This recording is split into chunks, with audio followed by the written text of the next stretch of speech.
and that's why. We are live. All right. Well, hey, welcome back. It's America's Talk Show, starring Mark Lindsay and Eloy Escajedo, West You and hoopers. East. I'm trying to do some sort of Ed McMahon or something like Here's nobody. that. What's Welcome. going on? Nothing, dude. Um, I finally, after 2.5 months, which you know because I let you know earlier, finally had my car fixed. Mm-hmm. And now that I have it, I really don't want to go anywhere. Like I'm the same now, but when I need it, I'll have it, I guess. hmm I know the feeling. I bought a truck from my granddaughter's boyfriend in June. And last week, I put gas in it for the first time since I've owned it. So that's been almost it's been a little over 2 months because it was early June. So 2 months, and I just finally put gas in it. I just don't use it very much. And I knew that was going to happen. It's an occasional vehicle to go do this or go do that. But when I don't need the truck, we take the Jeep. I mean, So on occasion we'll jump in the truck and go for a ride in it, but not very often at all. I've spent 2 months on foot, on Mm-hmm. bike, or on the bus. First, Yeah. I began with just on foot, and I said, well, I could ride the bike and I can prop up items on the handlebars. And I said, you know what? I'm going to be a little bit more bold because I need to acquire more things. Mm-hmm. Um, and so I'm going to take the bus. And then I took the bus, and I said, carrying bags all this way, getting on a bus, getting off a bus. I'm gonna buy two handbags from the Wally World so that it'll fit things and it'll be easier and I can do my job. Um, which I did, and I did that for a while, and I found it, you know, um, what's the word? I found it I found it good for my mood. I'm out, Mm-hmm. out and about because I'm forced to. Yeah. So it was good that way until I ran into an issue at Walmart and then last week or something. And I said, that's it. Because that's where independence of saying, oh, you're going to treat me like that? Mm-hmm.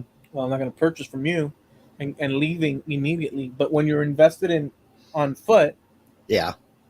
You're we already have there. to, yeah. So I did that.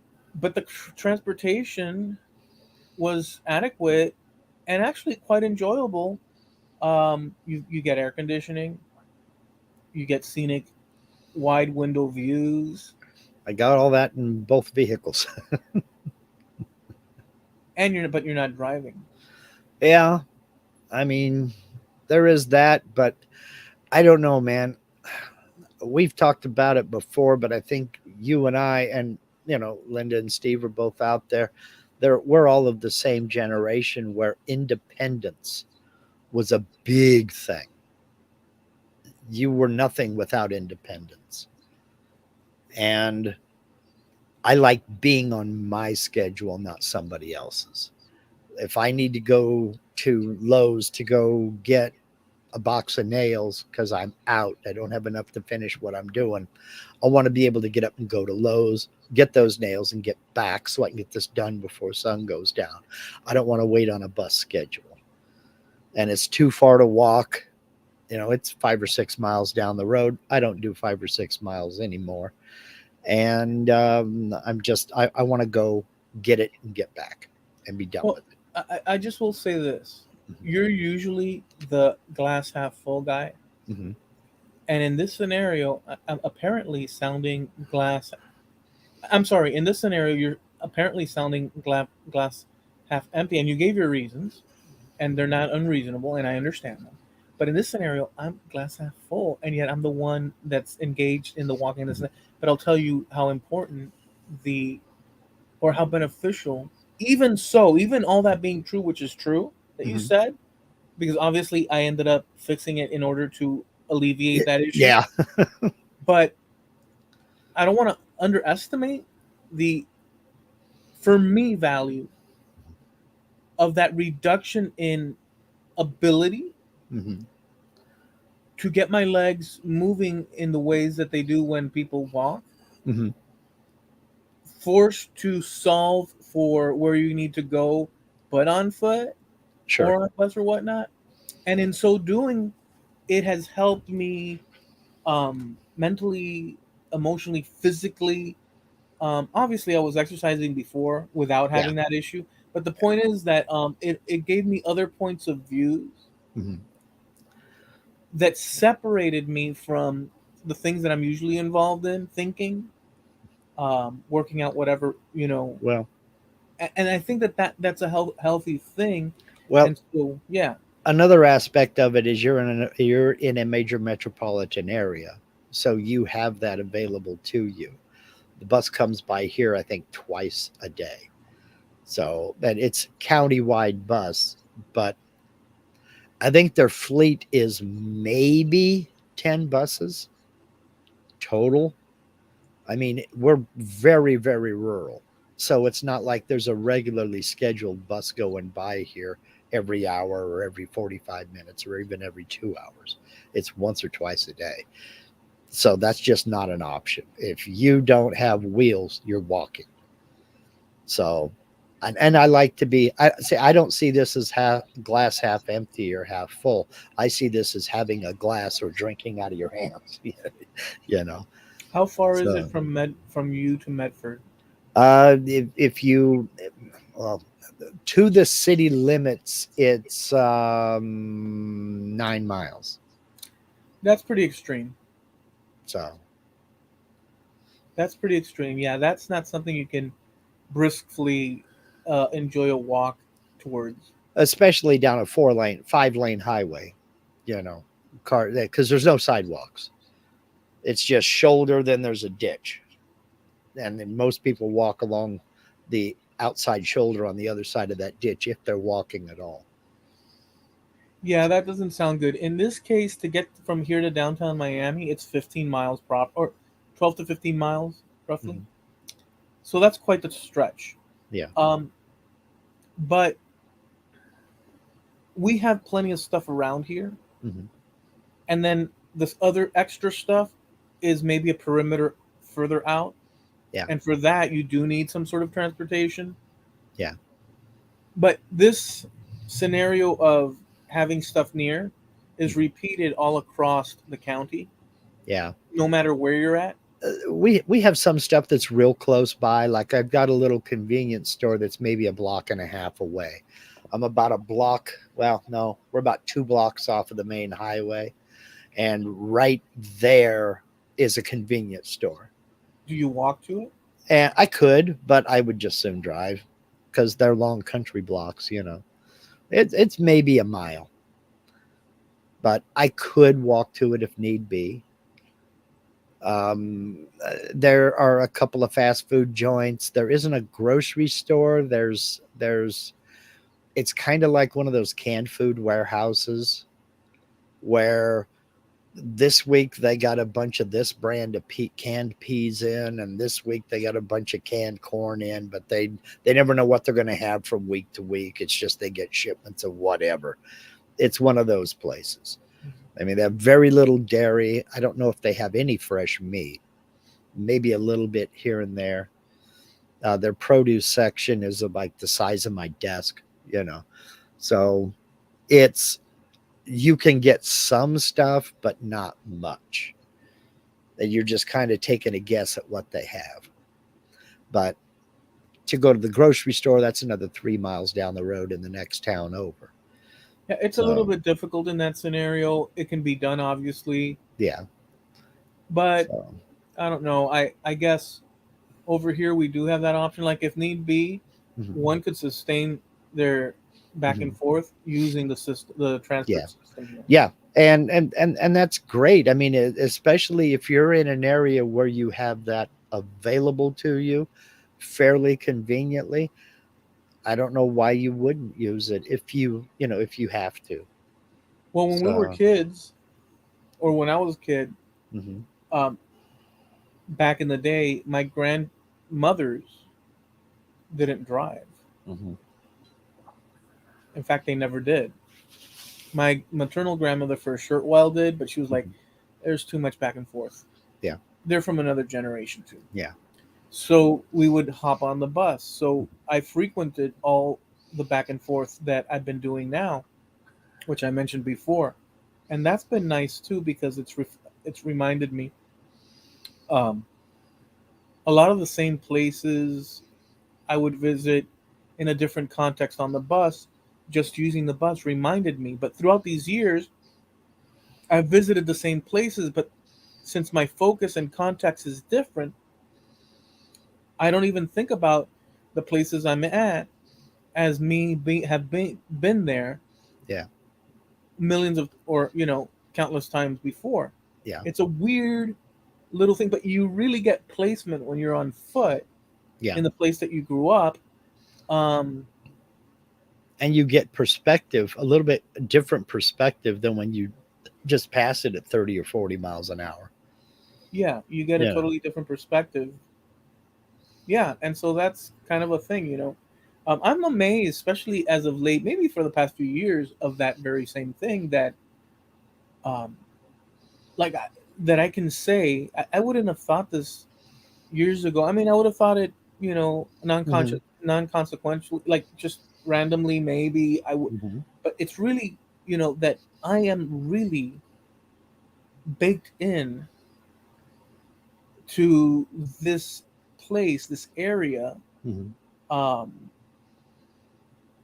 like for almost or literally just on the verge of half a century. That's a big thing, and yet I always feel like I can't really, because we have a lot of people. So who ha- has been here just as long as I am, or longer, when I'm interacting with someone? Yeah. Um, there's some hints that sometimes you can tell Yeah. that, oh, this person's been here forever and a day, and Are then there are there little names or keywords or phrases that you remember that kind of clock you? Oh, this guy's been here a while. it depends on in certain scenarios, you have to Hmm. talk it out a little bit without mentioning the actual question. You can sort of get a hint, and it's Hmm. just a series of different things. Yeah. But even with Cubans, so when I was growing up, there was these old time Cuban guys, Hmm. you know, and you would, oh well, they've been here for a long time, or ever since this. Hmm. Um, but now I run into old time Cubans, and I think to myself, or older Cubans, Hmm. like on the verge of grandpa or past grandpa Yeah. status, like beyond, Yeah. like they're playing dominoes, drinking coffee, smoking cigar type, like way out in the. I'm thinking, sure, they could have been here since the start, since the Exodus, or who can tell? Maybe they just got here a week, a year or two ago, because you can't, due to the constant revolving whatnot, door. Yeah. So you can't really gauge it, but sometimes, for some reason, that's nothing I can put my finger on. You're like, oh, this guy. Maybe it's some of the common lingo, Yeah. about things that are attached to others that they Well, pick up on immediately. I don't know.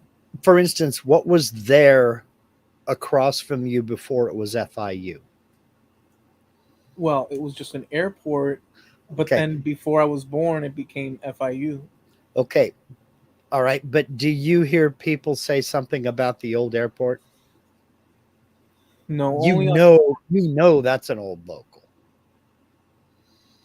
Yeah. You know, we have similar things around here. Like there's a mountain here for, I mean, for decades, well, for a century, it was called Mount Pitt.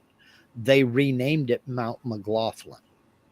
The only people who call it Mount McLaughlin are people who have moved here in the last 40 years. Every local calls it Mount Pitt. It's always been Mount Pitt. And to locals, it'll always be Mount Pitt. So when you hear somebody say Mount Pitt, oh, you're a local. Okay, I can talk to you. That kind of thing.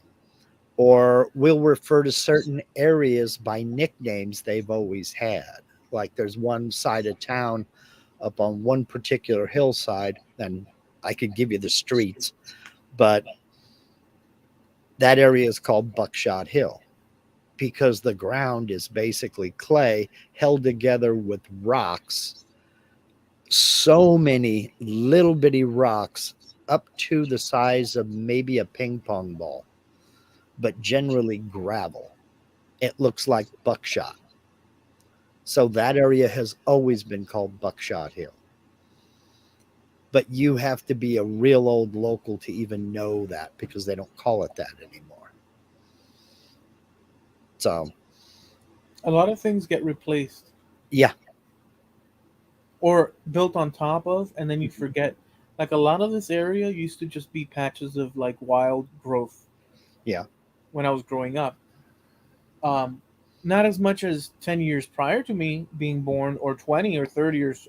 Obviously, it was starting to be developed nice by the time I'm born, apartment buildings and such. Yeah. But still, with patches of just a lot sitting there that no one's ever touched. Hmm. Now there's like all sorts of stuff on there. Oh, And yeah. I can't quite remember, put my thumb on. It really cost me because the change around you just blends in after a Hmm. time. Yeah. Now, in my mind, when I used to think without looking at it, but like sitting here, and I used to think, because do you have do you have a, not a compass, but a cardinal sign reference in your head? Meaning, wherever you're at, does your brain look for north? I do. Uh, I don't automatically look for north, but this valley is so familiar to me just by I know, for instance, when I'm looking in this direction, I know I'm looking south. I know that north is about that way from me with my back to it. West is about over here. You know, it's just I've been around this valley so much that I know no matter where I'm at, I can see two or three different landmarks and I know exactly what directions are which. Do you ever walk inside a Home Depot, a supermarket, a Walmart, or at somebody's house, and you're sitting Hmm. on a couch, or you're in one aisle or the next buying a light bulb, or any Hmm. different scenario, and all of a sudden you locate or attempt to locate north, even within that situation? North, south, west, whatever, but you try to Um, locate. I don't consciously try to find, like, say, north or something like that. But for instance, I mentioned Lowe's a minute ago. When we walk in the front door, that front door faces east. So if I'm looking at the quote unquote front of the store, I'm looking towards the west. If I'm in the store and I'm looking at the front doors inside, I know I'm looking east. You know, so directions, yeah, I'm fine with that. I mean, I have no trouble with that at all. If I'm in Home Depot, I'm walking into the store. The store faces south, so I'm walking north to go into the store. So when I'm sitting here, Mhm. and I guess that was a nice thing too, because it's a different little. But I'm sitting here, and I think to myself, west. I'm thinking west towards the Everglades, Mhm. but west can mean west to Oregon.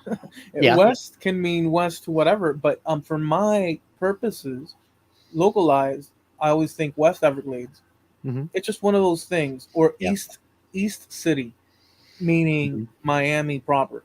North, it's like Fort Lauderdale, let's say. I mean Mhm. Hialeah or whatever. But the Yeah. point is, or in South, I'm thinking Homestead. Mhm. But beyond that is the Florida The Keys. But key. whatever. The point is that when I'm sitting here and I'm thinking of West right now, let's say, I used to picture in my little mind journey, pushing my mind out towards West. Like, it's an automatic thing. I always pictured the Jimmy's Lounge bar at the Mhm. corner, Yeah. but that no longer exists. Now there's a huge Oh, superstructure. geez, I get that too.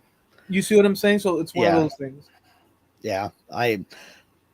I'm better at it now, but I can't tell Linda, well, down where Copeland Lumber used to be, because Copeland Lumber's been gone for 30 years. She's never seen Copeland Lumber. I know exactly where it was.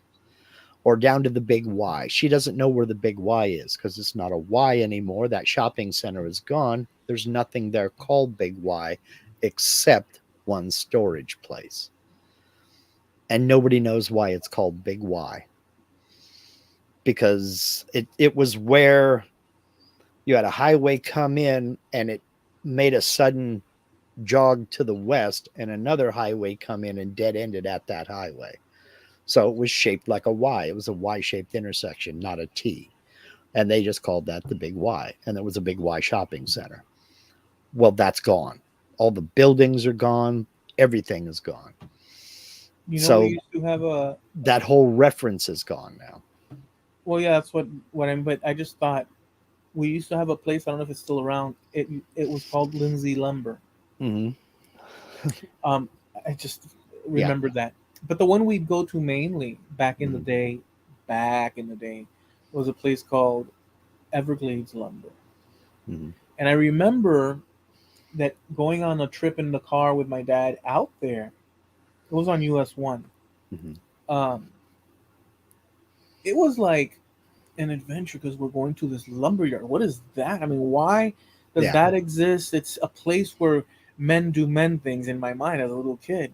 And he'd go there looking for some sort of apparatus or some sort of whatever, and we'd be on the hunt for some item, and I'm tagging along and just Mm-hmm. taking in all the things. And here comes the one guy, and he's talking to them. They're smoking cigarette, and you're watching this as a kid back in the day, Uh-huh. and it's these huge for a kid, and they're still huge, but these huge bays that are opened up with stacks of lumber, and Yeah. there's forklifts and stuff, and it's such an experience for a little kid. It looks like something's gonna happen, or men are getting ready to do something spectacular. I don't know, build some sort of pyramid structure, Oh, yeah. but what it is what it is that we know, and all that may apply, but Mm-hmm. fantastical in your head.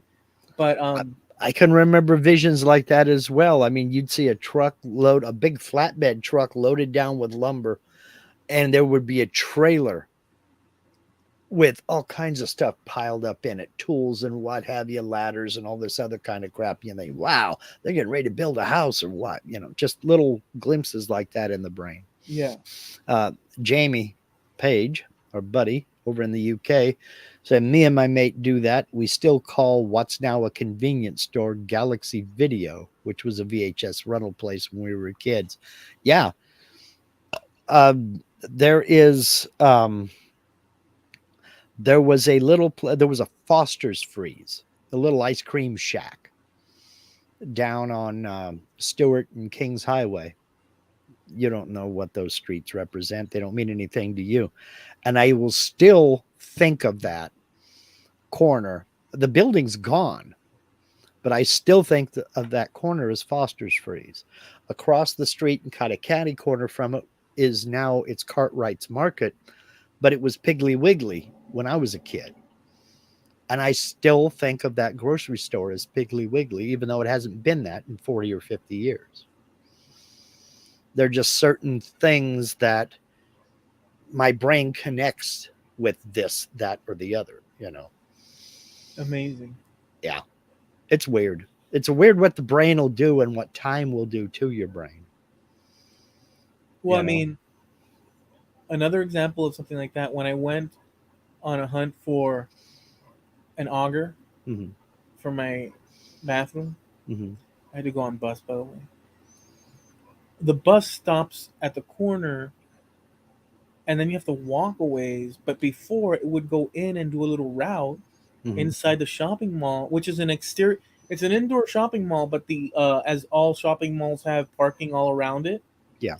The bus for decades would take you along that route and would stop at a little station, and then all you'd have to do with grandma is walk your way across the parking and into the main doors, and then you're in the mall. But they don't do that no more. Now you get dropped off at the main fairway, Mm-hmm. and you got to make that walk, and it's a much longer walk. But I did so too. Hey, I'm up for the challenge, and I've got to do what I got to do. And so I'm walking, and I decided to visit the mall because I never Hmm. go in there because malls now are kind of like on the verge of being defunct in many cases. And but this mall, uh, people frequent it still, but not as much. But went towards the entrance, but to the first entrance on the edge, and there's a little hallway made of all these stones that are 70s style stones, Hmm. like walls. And there's a little entrance before you get to the actual entrance where they decided to make exterior shops or storefronts Hmm. before getting into the inside ones. Yeah. And there was always on the corner a barber shop, and Okay. it's still there, Yeah. 30 Yeah. some odd years out. And I'm walking, and I approach, and I stood in front of it, Okay. and I'm looking at the little thing that's sitting outside. You can actually reach it, touch it, and Hmm. the big window, and it's not open yet because I went early in the morning. And Hmm. I'm looking in through that window, and I can see the pictures of the Hmm. haircuts. Yeah. It's old timey, Hmm. roughly. And Yeah. I'm looking at them, and I'm like, just stop there for a moment, just to observe and remember, and have that association for that moment. And it must have looked ridiculous. Here's a guy standing there in front of. I mean, who wouldn't and who would, but whatever. But I'm looking at it, and I'm really having like this moment here, looking at this, and I'm saying, I've been here a million and a half times, Hmm. but now I'm on foot, and I'm looking at this thing, and it's And still here. yeah, never really paid attention to it. Been past it a bazillion times, but now you're actually standing there looking at it. That's different. Yeah. Yeah, Yeah. I've had that feeling too. it's I've crazy had that stuff, too. dude. It is. It's weird. My perspective on time is just shot around here. Um, I had my gallbladder removed about 8 years ago, 8, maybe 9 years ago now, um, at Providence Hospital there in Medford. And I still think of that as the new hospital because I remember when it was built and I remember when it first opened up. And I still think of that in as the new hospital. Well, I looked it up. No, it's been a couple of years now. I looked it up. It was built in 1966. It ain't new by any definition of the word. It's not new. Hell, the old, what I call the old hospital, Rogue Valley Hospital, up the other end of town, it's been rebuilt so many times. It's newer than the hospital I think of as the new hospital.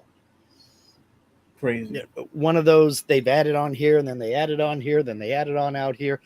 And the old original hospital is a little area right in the middle somewhere, you know, but there's a It's big old huge building around it now, you know. it's amazing, dude. But I mean, Hmm. if you think of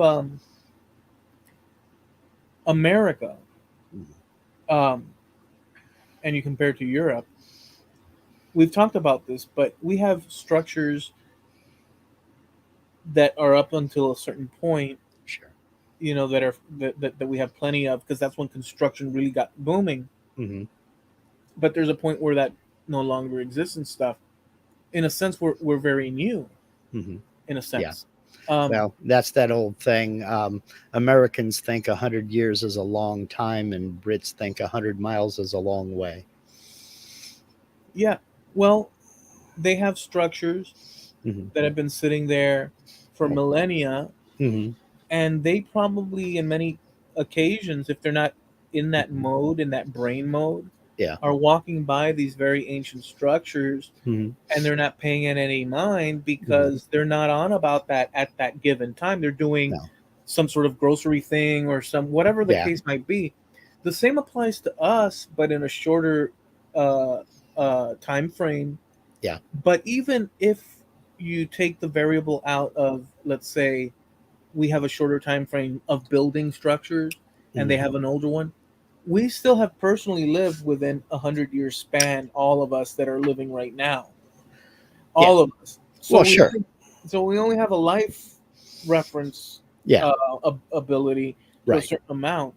um, so in a sense that yes, this area that we're in is new in that context. Hmm. But in the life of a person, we're looking back and saying, "Wow," Yeah. and it is amazing to think because we are kind of a little bit of regenerative in this society when it comes to structures and buildings.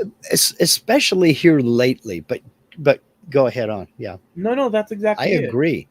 Especially here lately, within I would say the last 5 to 7 years, I've noticed it really pick up. Now I know it's been going on for a lot longer than that, and maybe I'm just that's when I became more aware of it. But there is more of a push nowadays, I think, to rehab old buildings, save old buildings, and bring them back to, if not their former glory, at least something resembling that former glory. No, that's true, but I wasn't really going at that. I mean, you took something different away from it, which is fine Okay. because that is another thing that's happening. I was saying I should have said regenerative. That was the wrong word to use. What I should have said is that we're more dispo. We should have said dispo, like coffee, like plastic cups or whatever. Like, but even with like we'll Yeah. look To a look at, yeah. you know what I'm saying? Like we'll look at an Okay. area contrary to what you just said, Hmm. because that also applies. But at the same time, we'll look like at an area, and if the money is there for, Hmm. let's say, some sort of thing, they'll turn it into some sort of duplex mall, double storied, Yeah. Yeah. wide Yeah. It depends on when it extravaganza. was built. It depends on when it was built and what has happened to it. Because, for instance, if this was a building that was built in, I'll give you an example. We moved back up here from the San Francisco Bay Area in California in November of 1977. It was January or February of 1978 that the first Wendy's in this town opened. Okay. They opened up. Our town is kind of strange. The main streets in town kind of do a split at the south end of town. They parallel one another and then they join up at the north end of town. They're both one way.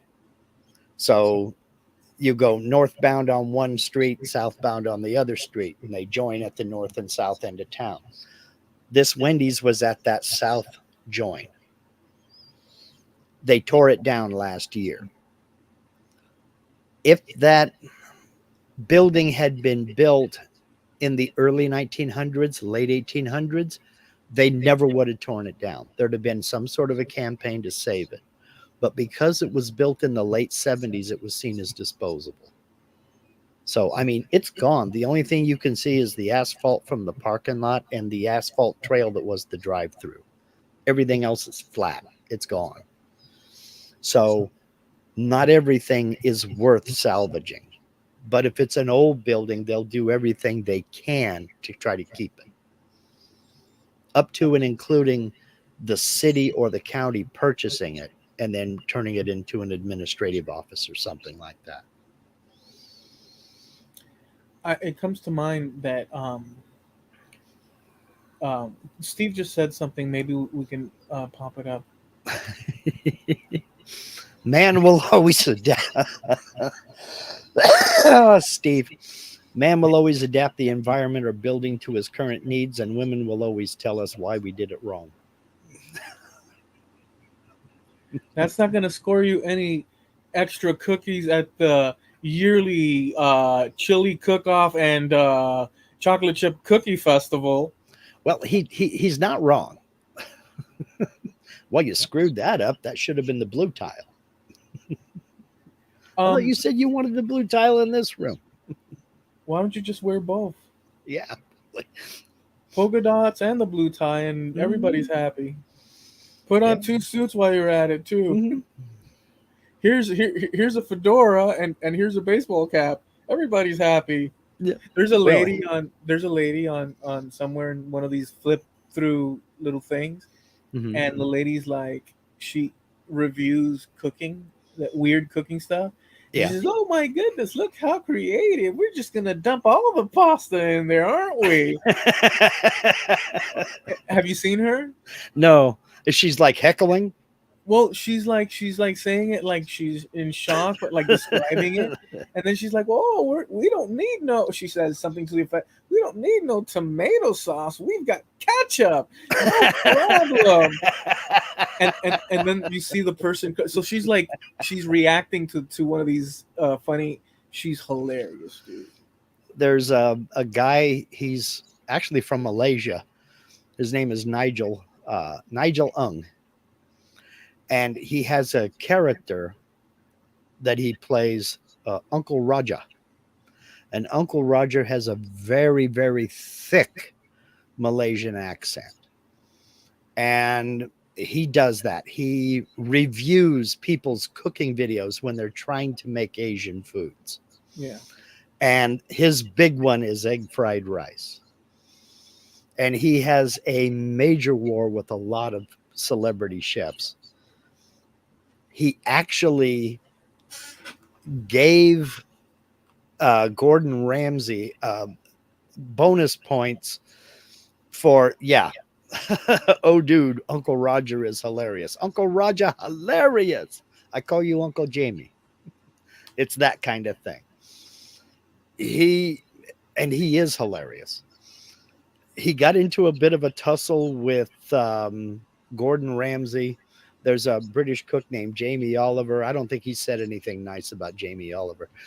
But it goes like that. It is so, he's been banned in China. His TikToks and his YouTube videos has been banned in China like 5 times.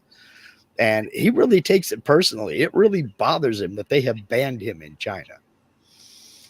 Mainly because he keeps talking about being banned in China, and the government doesn't like that.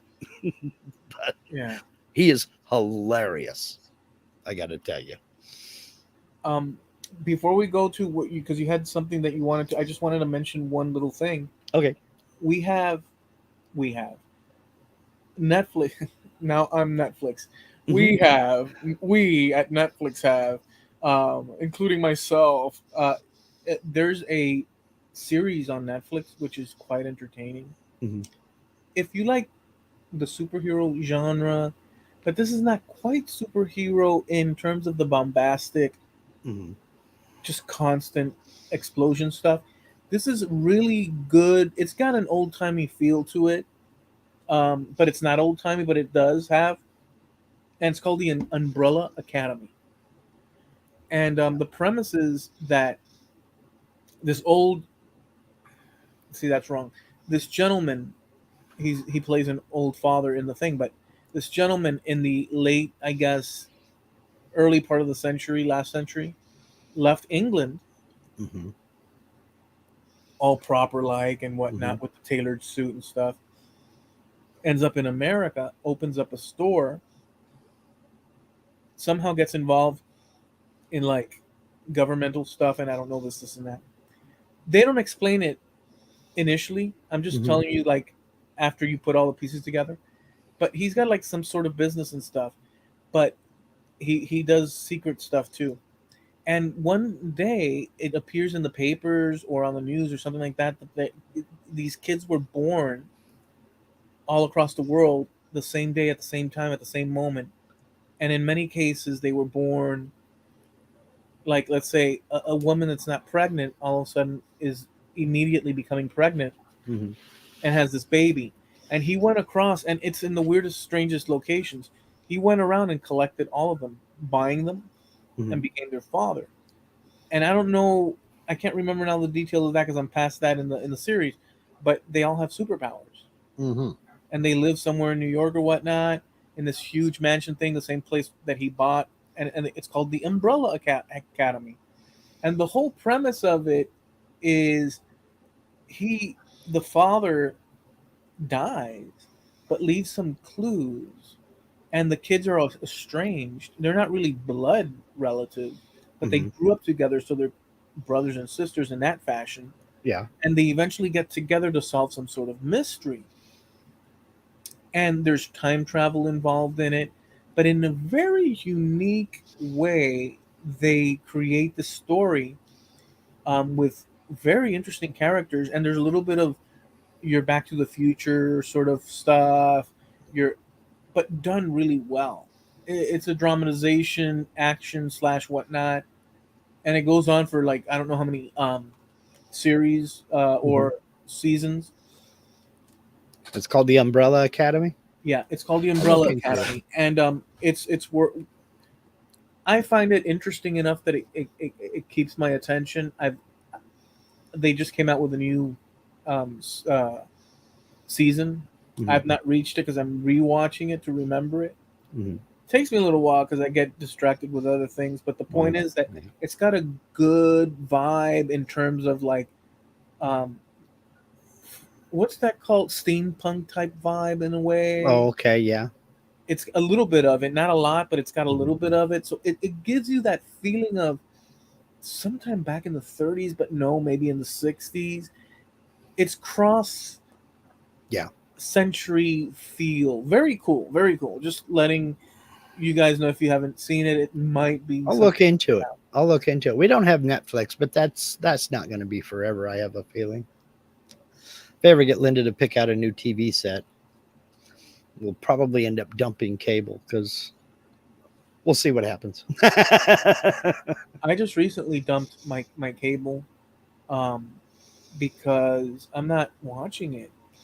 We don't watch television. She will get on the on demand side and she'll put on movies. You know, I was describing the movie Red, Bruce Willis and John Malkovich. I described that movie to her, and she said, "Yeah, that sounds interesting." So we watched it. She absolutely loved it. In fact, she was watching Red and Red Two earlier this evening. I think Red Two's on right now, or maybe it's Well, over by now. I don't know. just so But that if she's listening, just so that she knows, in a sense, because now I remembered that that she enjoys um, Harry Potter. Harry Potter, Guardians of the Galaxy, Men in Black, Pirates of the Caribbean. I mean, yeah, just This is within that world, and stylistically or even thematically, it's adjacent to those type of movies. mm, I like it because there's a little bit of that. There's an odd thing. Imagine a big house empty except for the kids that grew up in it that are returning to it. And then there's a little bit of that school kid from back in the last century uniform type vibe going on, and it's just that kind of it's super interesting. And I felt that it was worth mentioning, even though it sounds random how I'm explaining it, but you kind of get the essence of something or other close to what it might possibly be. I'm sure there's what do you call it, trailers hmm. for it. I'll look for it. I'll Yeah. look for it. I'll look for it. No, she says, don't forget John Wayne movies. Yes, she's got a lot of John Wayne movies. So, oh man. Oh. I started something. What do you mean try to convince me to get a new TV? I've been waiting for you to start suggesting it. I've been waiting for you to pick one out, but because I'm not the one that watches it. So you have to like it. So, well, just anyway. just so that you guys know, the Hmm. new trendy thing to do is Hmm. not to buy big TVs, to buy small ones. Yeah. Well, we got that covered. Really? Yeah, that's her problem. She's got a 32-inch TV in there, and it's just not big enough because when she's sitting over at the loom, she can't see it.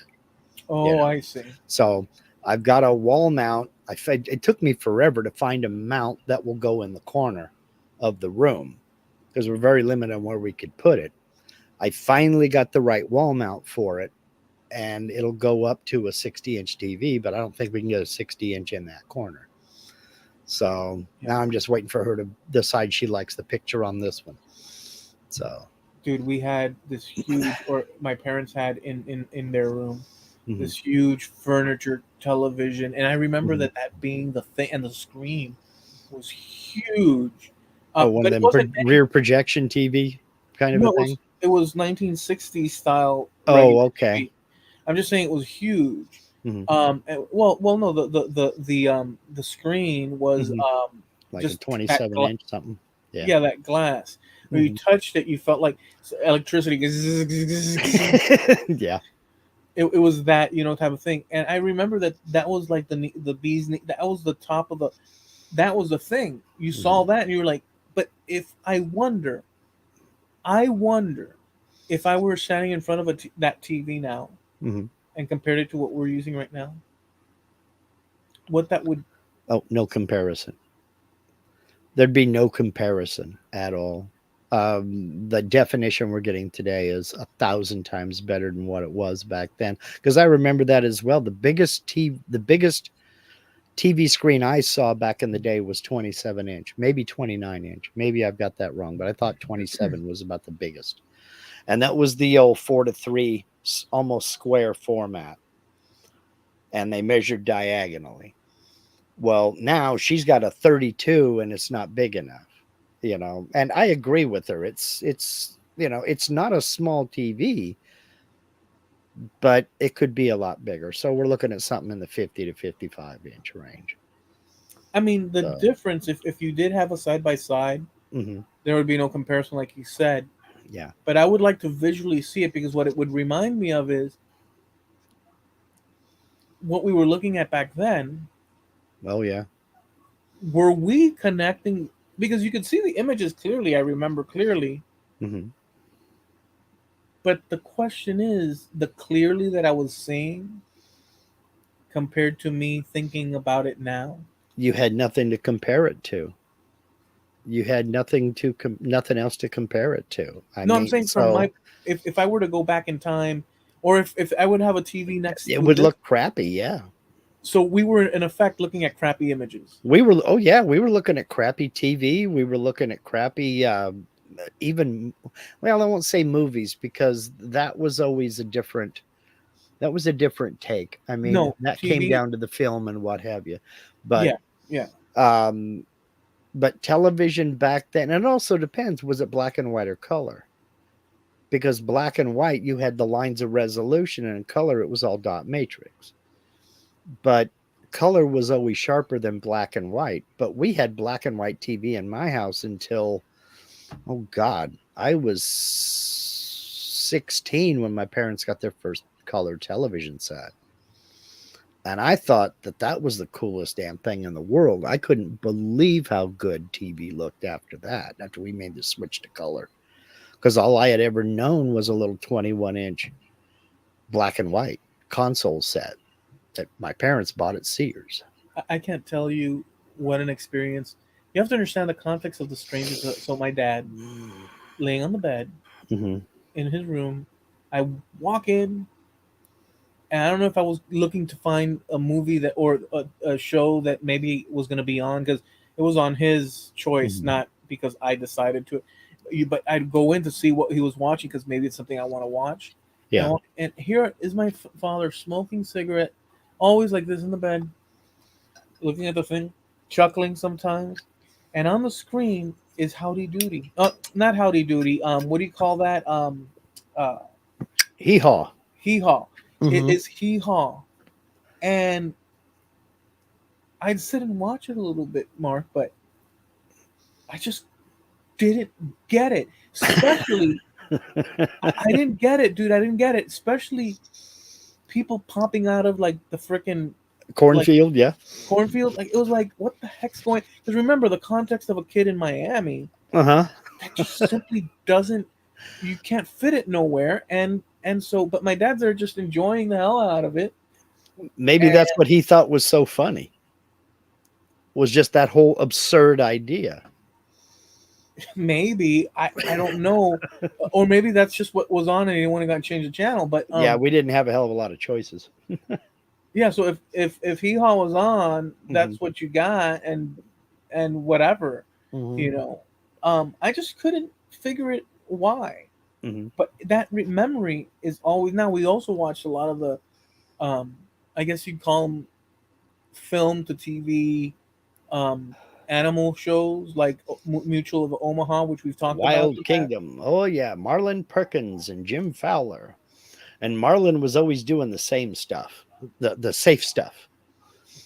Jim's while I'm up here, I say, while Jim is down there giving the cheetahs circumcision, I am up here in the tent. I've mixed up a pitcher of stingers. Gee, thanks, Marlon. There was things like Jacques Cousteau. Jacques Cousteau, yeah. I couldn't at the time know whether I'm watching something that just occurred Mm-hmm. or if we're looking at something from the 60s. Like as a kid growing up, when you're watching Mm-hmm. TV and you're seeing this guy there with the beret, and then he's sitting there and they're talking on the ship and all these things, I couldn't place. I didn't even think about it, Mm-hmm. but I'm saying now, Yeah. I wouldn't have been able to place. Is this going on now? Is this something from the 60s? It just If, is. if it was Jacques Cousteau, it was probably from the 60s or early 70s. Yeah. But there were, you're bringing back memories, man. Every time I heard the National Geographic theme song, I got a little bit excited because I knew it was going to be something good. Didn't matter what it was. You might be Dun, talking. dun, They might be talking dun, about dun. elephants this week. They may be talking about something on the Amazon. It didn't matter. It was gonna be good. Da, da, da, da, da, da, da, da, da, da, da, da, da. Boom, boom. Da, da, da, da. You knew it was going to be good. It's like, Which one oh was boy, here we go. dun, dun, dun. So, I don't know. Wasn't that NBC?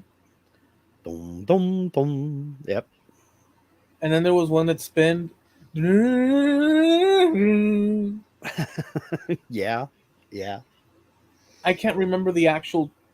I couldn't sing those per, but those were little Well, iconic things. yeah. But time does weird things to you. And the topic I wanted to get into, I saw an article, and the article was facts that will distort your perception of time. Okay. And some of them we know, but you don't think about them. It's a fact that you probably know.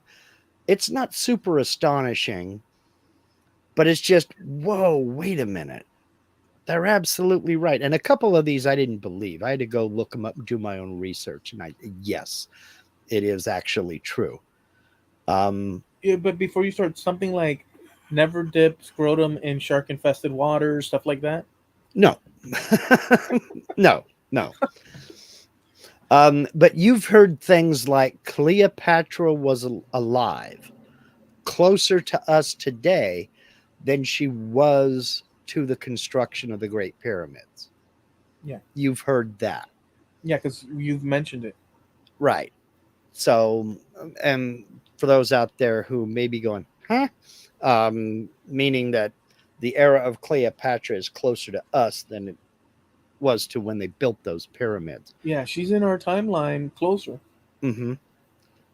But then you think about a few things like the era of the cowboy, the Great Migration, the wagon trains, and the Wild West, and the settlers, and all that other stuff, the cowboy era, and the Victorian era were running at the same time.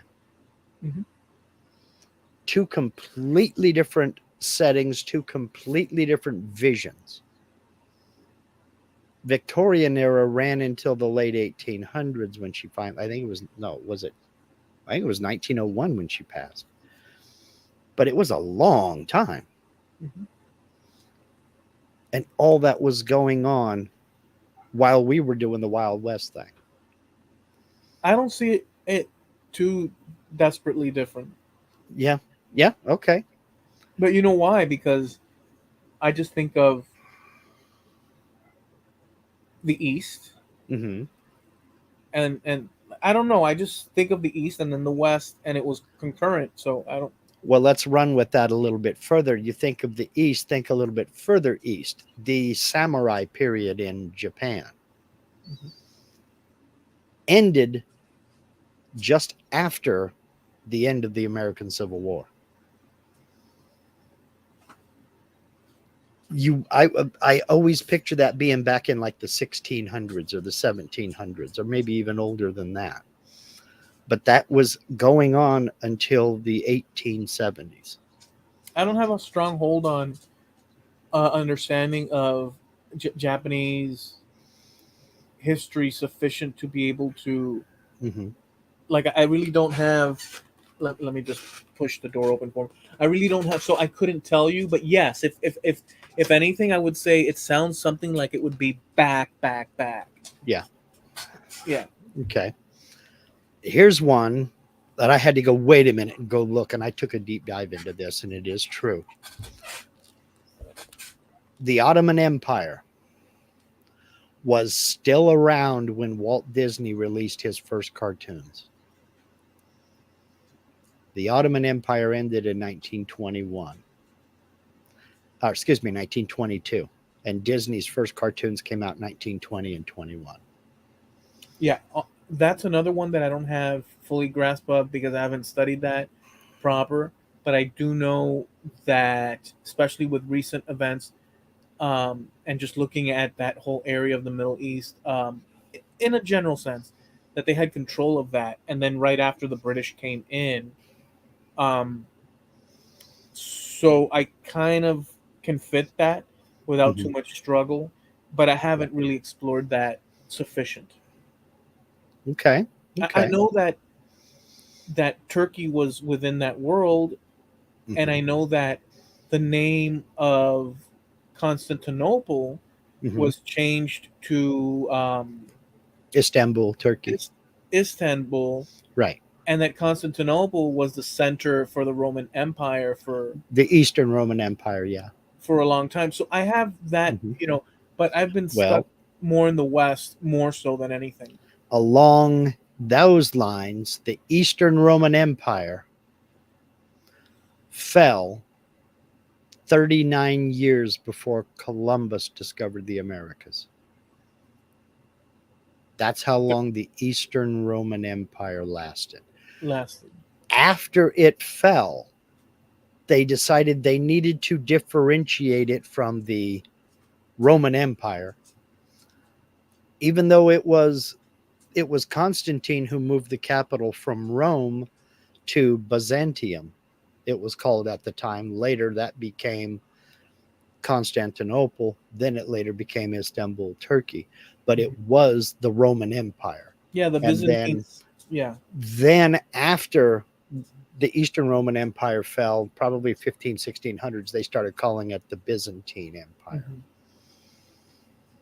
So, but yeah, it finally fell 39 years before Columbus discovered the Americas. Yeah, I've heard that argument because they usually will say, well, when did the Roman Empire actually fall? And some people say, well, the torch was handed down one way or the other.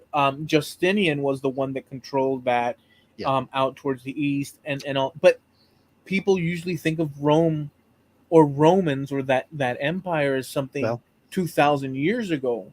and But in fact, it continued in the east. and I had to, and that because that didn't sound right to me, and I had to do a deep dive into it. And I dug into it, and the people of the time that lived under the Eastern Roman Empire, they called it the Roman Empire, and they called themselves Romans all the way up into the 1400s. Mhm. So to them, the Roman Empire never went away. So, and I was just like, whoa, wait a minute. Are you kidding me? That can't be right. I had to go look it up.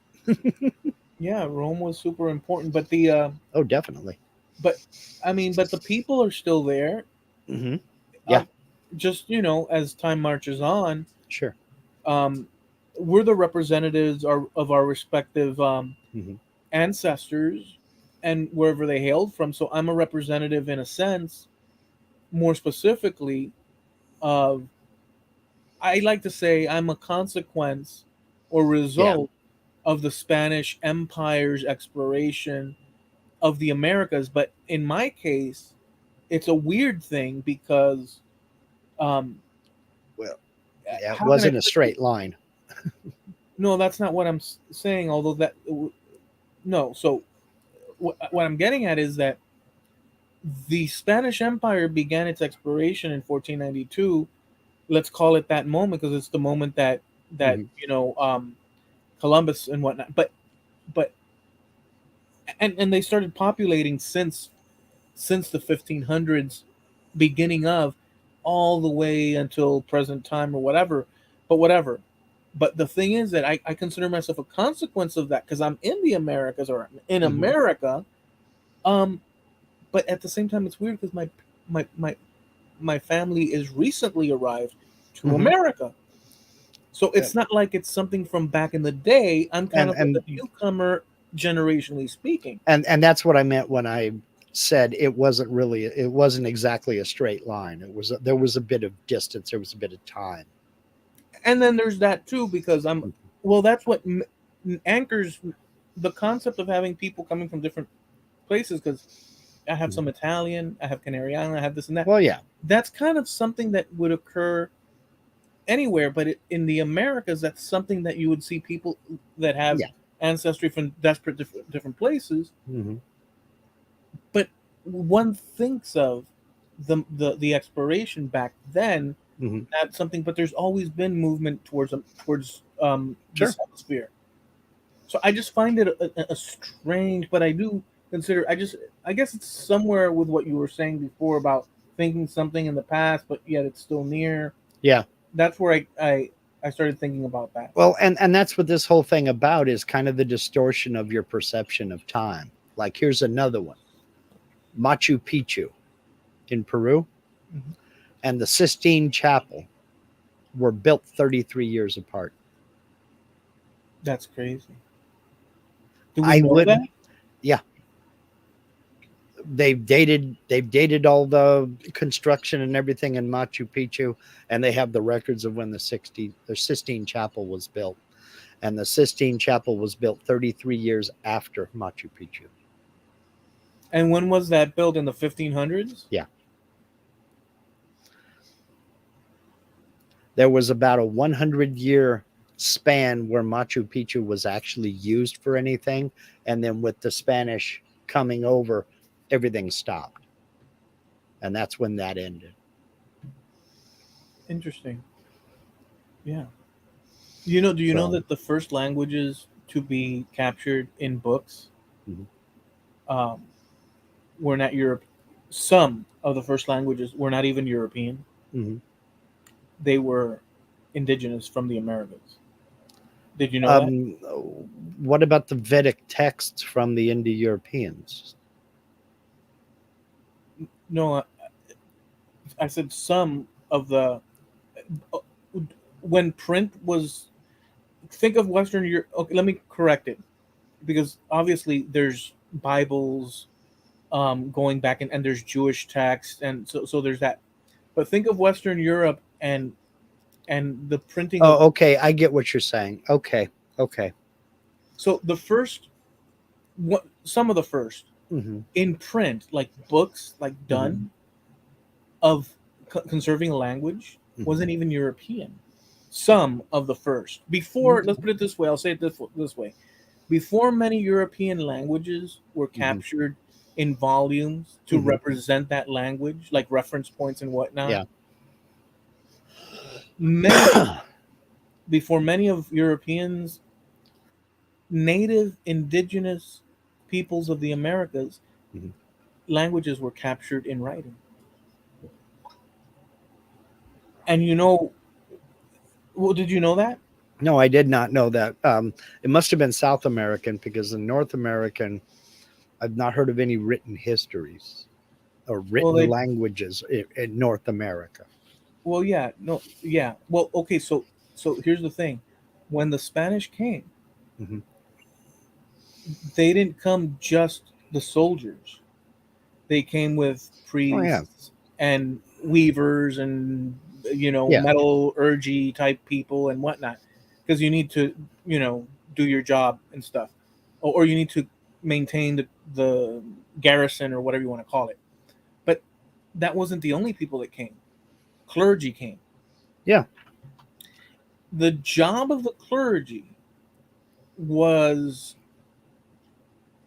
to um, evangelize, but they found that they couldn't talk to these people because they didn't speak a European language, obviously. So, Right. Obviously. Yeah. so what they proceeded to do was they proceeded to learn the native language. At some point, they tried to make for an education of these people where they learned the language of European. But initially, that was difficult because it's a whole different paradigm shift.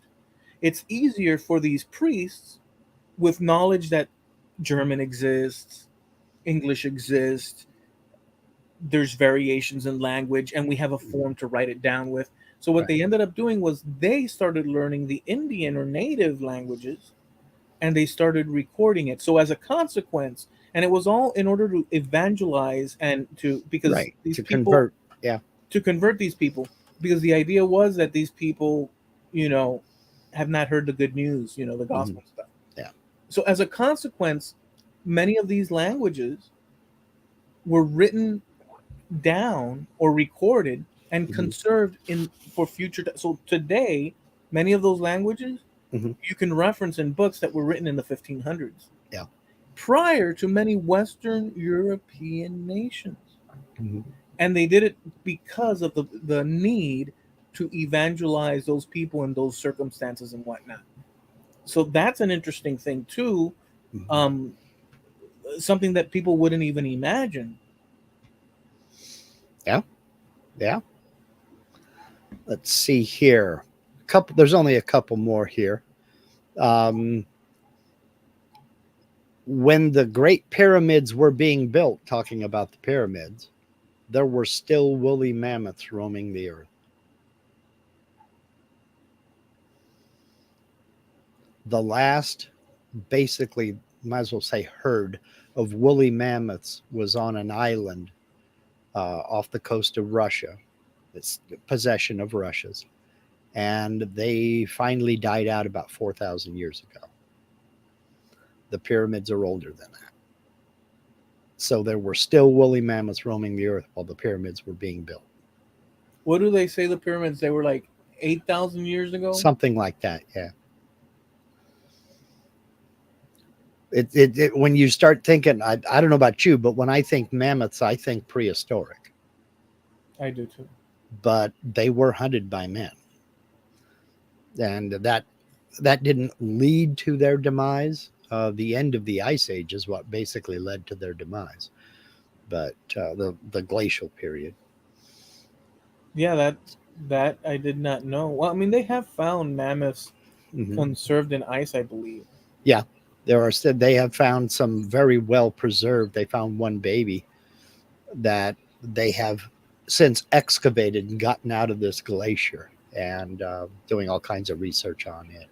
There's, of course, wild talk about trying to take some of the DNA and made it with basically an elephant and see about bringing the species back, but I don't know that that's ever going to really No, they happen. can't do. You can't. That can't be. Well, there gets some wild talk about that kind of thing. So who knows? The other day I saw. Well, that about reproducing a thing. The Hmm. other day I saw a lady um, post Hmm. on Ancestry DNA on Facebook. She Hmm. says, "Don't trust this company. They sell your information to BlackRock and such and such and such." And I felt like writing to her. Okay, I mean, you don't want people selling your information, but and what's gonna happen?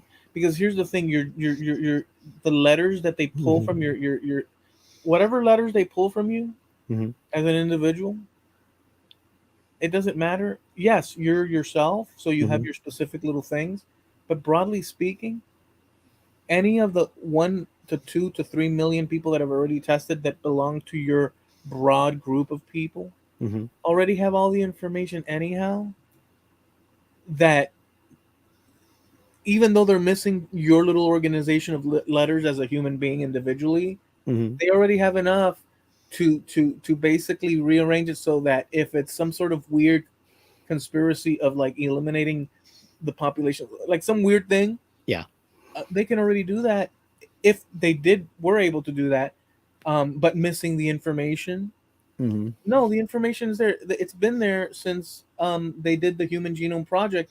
They kind of know like the organizational patterns of letters in human Yeah. beings. What do you think is going to happen with that? What do you think they're going to do if they get that information? They can't rebuild you, Yeah. at What are least they just going to do with it? I mean, because there's a difference between the letter organ, like taking a blood sample. unless she meant like your credit card number and stuff like that, you know. But that, so I don't know what exactly she would have meant, Yeah. because maybe she's under the assumption that from that secret information that they can recreate someone like you, or some cloning, something or other. Yeah. But you can't. It's like there's a big difference between recreating it. You can't do that. It's kind of a little bit fantastical. But I Yeah. found it curious enough that I wanted to say, oh, but what are they going to do with that? Yeah. But I said, no, I'm not touching this with a 10-foot pole, Yeah. because even though my curiosity, it's still, I'm going to leave this one be. Yeah. But I was curious, what's going to happen then, lady? What would happen? Yeah. Are they going to concoct some sort of medicine to take you out that lives somewhere in Ohio They're next to going the to grocery replace you. store? They're, And you go to the mall every now and then just for you. They're going to conspire so that the world controls. If I mean, just it doesn't they're going like to replace you. What was the name of that movie with the pod people? What was the name? invasion. Invasion of the Body Snatchers. Yeah, That's what it was. Yeah, that's what they're going to do. yeah. So, They have you figured out in mhm. terms of like whatever your genetic patterns are. Yeah, they They just have you. want you to buy more stuff. That's all they're going to do. Hey, Yeah. Genghis Khan. Genghis Khan was born in 1162. When Genghis Khan was born, the city of London was already 1500 years old. Yeah, London was established by the Romans. Actually, they found archaeological evidence that it was before the Romans. The Romans got there in 43 AD. They have found foundations of large timber structures dated back to 1750 BC. Oh no, there were people there before the reason it's called London, Yeah, they and named it. But it's established as a place, and it is what it is because of the Romans, the yeah, the roads, the Romans this, the named that. it. Yeah, But there but were people before the Romans right, there. There were farmer populations, right. and It there just were wasn't hunter called. gatherers. It just wasn't called London. Yeah, but yeah, so London.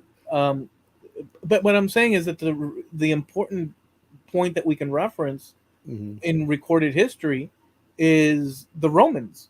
Hmm. They were there for 300-400 years in the British Isles. That's 300, not as much as in other places, but sometimes more than other places across Europe. So as a reference point, yeah, and Genghis Khan Hmm. would have come much later. Oh yeah, he was born 1100 and some odd, Yeah, 1143, I think it was. This one I did not believe. I didn't believe it. The rings of Saturn did not yet exist when the Stegosaurus was alive on Earth. I didn't believe it. I said, ain't no way. You're telling me that there was a Stegosaurus, the dinosaurs were roaming the Earth before the rings of Saturn formed. I don't believe it. I had to go dig into it. Stegosaurus lived between 200 and 150 million years ago. The Cassini spacecraft spent a good percentage of time in and around the rings of Saturn, and scientists have dated those rings back to 100 million years. 50 million years after the Stegosaurus died out. I mean, when it comes to that, um, Mm-hmm. I don't know. I don't have a reference point of when the rings are not, they're telling us. Hmm. And then there's the Stegosaurus, they're telling us. The first thing that popped into mind was what I ran into, where there's people arguing about the age of the Earth and such. Hmm. Um, and people going back and forth explaining that, well, there's radiocarbon and such, and then the other people Hmm. saying, well, how can you radiocarb something, that how can you know that something is true if if these items have always been, like, there's all these back and forths, whether Hmm. right or wrong. They're saying all these numbers that run into the millions. So when it comes to that, I either just accept it or just keep it, because I don't know the timeline for Well, dinosaurs. I really don't know the timeline for dinosaurs. I haven't looked into it, and yeah, I I don't don't know. know a whole hell of a lot about it either. But scientists were just as freaked out as I was from what they're saying, because everybody naturally assumed that the rings formed when the planet formed. Our But planet or that planet. that planet, Saturn, formed. But evidently, that's not the case. They still don't know how the rings formed. Are They they saying do. that we're older than them, than that? No, the rings formed about 100 million years ago, is what they're saying. And what are we? Our how long have we been They here? The they Earth. didn't they didn't they haven't said anything. They, in this article, they didn't say anything about that. All they said was the Stegosaurus lived from about 200 million years ago to about 150 million years ago. So the Earth would have been around that So time. Earth, yeah, Earth was around and there was life there. I think they're saying the Earth is like 4.6 billion years old or something like that. I don't remember. Billion. Billion with a B, yeah. I don't remember. I read that in passing and it didn't stick. I flush numbers fast, but for I, some reason, I'll just say this about that. I can't neither confirm or deny. No, I can't do anything with that, yeah. because you just have to accept it or not. Hmm. And it Right. doesn't matter. It doesn't matter whether you do or not, because when you're talking about millions, Hmm. Yeah, that's meaningless. There's no frame of reference. Yeah. there's no, like, within the lifespan Hmm. of a human, and Hmm. you're throwing out those numbers. I mean, it doesn't. Well, It's yeah. like, it's Well, the equivalent of saying it. Well, just let me just say this thing. It's the equivalent of saying, I hate to say it, but I'll say it. The equivalent of saying that the Earth will be inundated due to climatic change. In 10 years, if you don't do this or that, although the offer isn't there, it's still something that's just, we can measure the 10 years. Hey, mhm. it's 10 years have Right. passed and Well, we still. I just said the Stegosaurus lived 200 million years ago to 150 million years ago. And when you think about it, well, hell, that isn't very long. It's 50 million years. Yeah, it is pretty long. Yeah, it's too much number, like, when, okay, Right. so It just even numbers after a certain point, numbers just don't mean anything anymore. even if you say, like, something like the Mhm. pyramids were built 6,000 years ago, roughly 8,000, something like that. 8,000, even that number, even though it's Yeah. still in the thousands, You can't even relate to though it. it's very difficult, because it's very difficult to sort of, like, concretely work that out, because there's a whole series Yeah. of time between us and them, that you have to sort of, like, okay, Yeah. this came, that came, that came, to even get there. Well, So I'm saying that that's a tough one. When people are very passionate about that, um, hmm or emphasize, like, numbers in the millions or billions, hmm I'm like, could be, maybe not. I don't yeah. know. I have I don't not. either. I don't have the ability to to be able to even. Then again, I'm not in that field, but that's not the point. Yeah.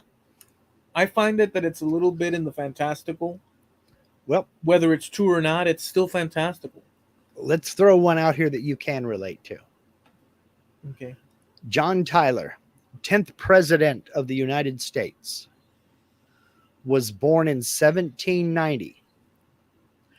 Two of his grandchildren are still living. He was born in 1790. He was 63 when his son was born. That was in 1853. He was 71 when his first son was born in 1924. and 75 when his second son was born in 1928. Both of his sons are still alive. So you have John Tyler, the president. His son was born when he was 63. His sons were born when he was 71 and 75, and they're both still alive today. That's amazing. Yeah. I hope, Mark, Uh-huh.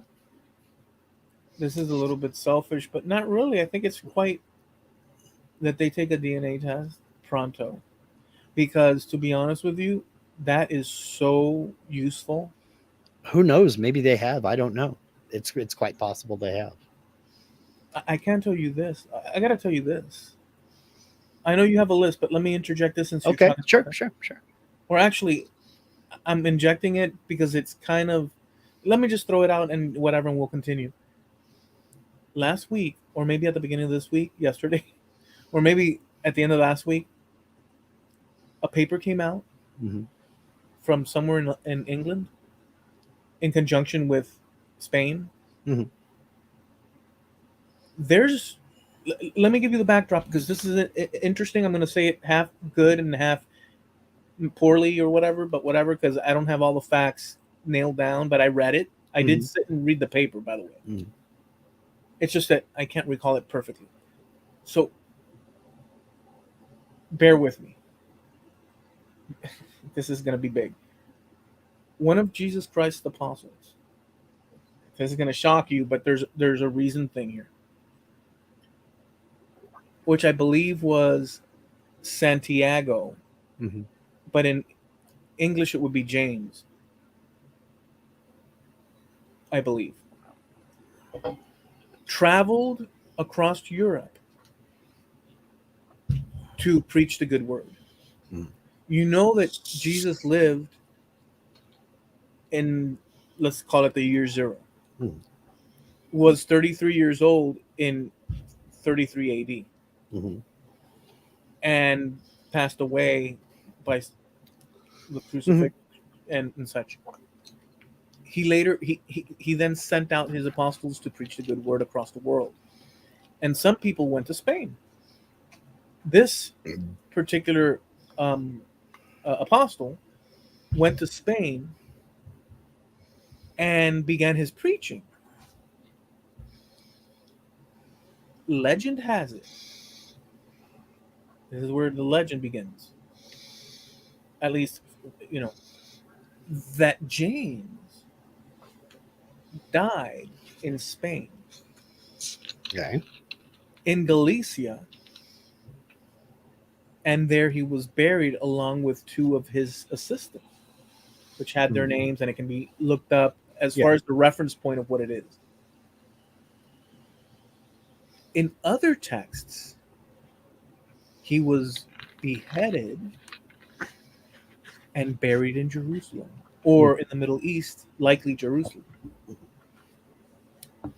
But by the reckoning of Spain across the Middle Ages, a monk, priest from like 11 something, Mm-hmm. heard people say that there were strange lights in a wooded forest in Galicia, and that it had to be a apparition, spiritual apparition, and this and that. Mm-hmm. He went to investigate and came across a tomb with of James with his two apostles. Mm-hmm. And from that, a church was built and such, and a tradition began of a pilgrimage across northern Spain Mm-hmm.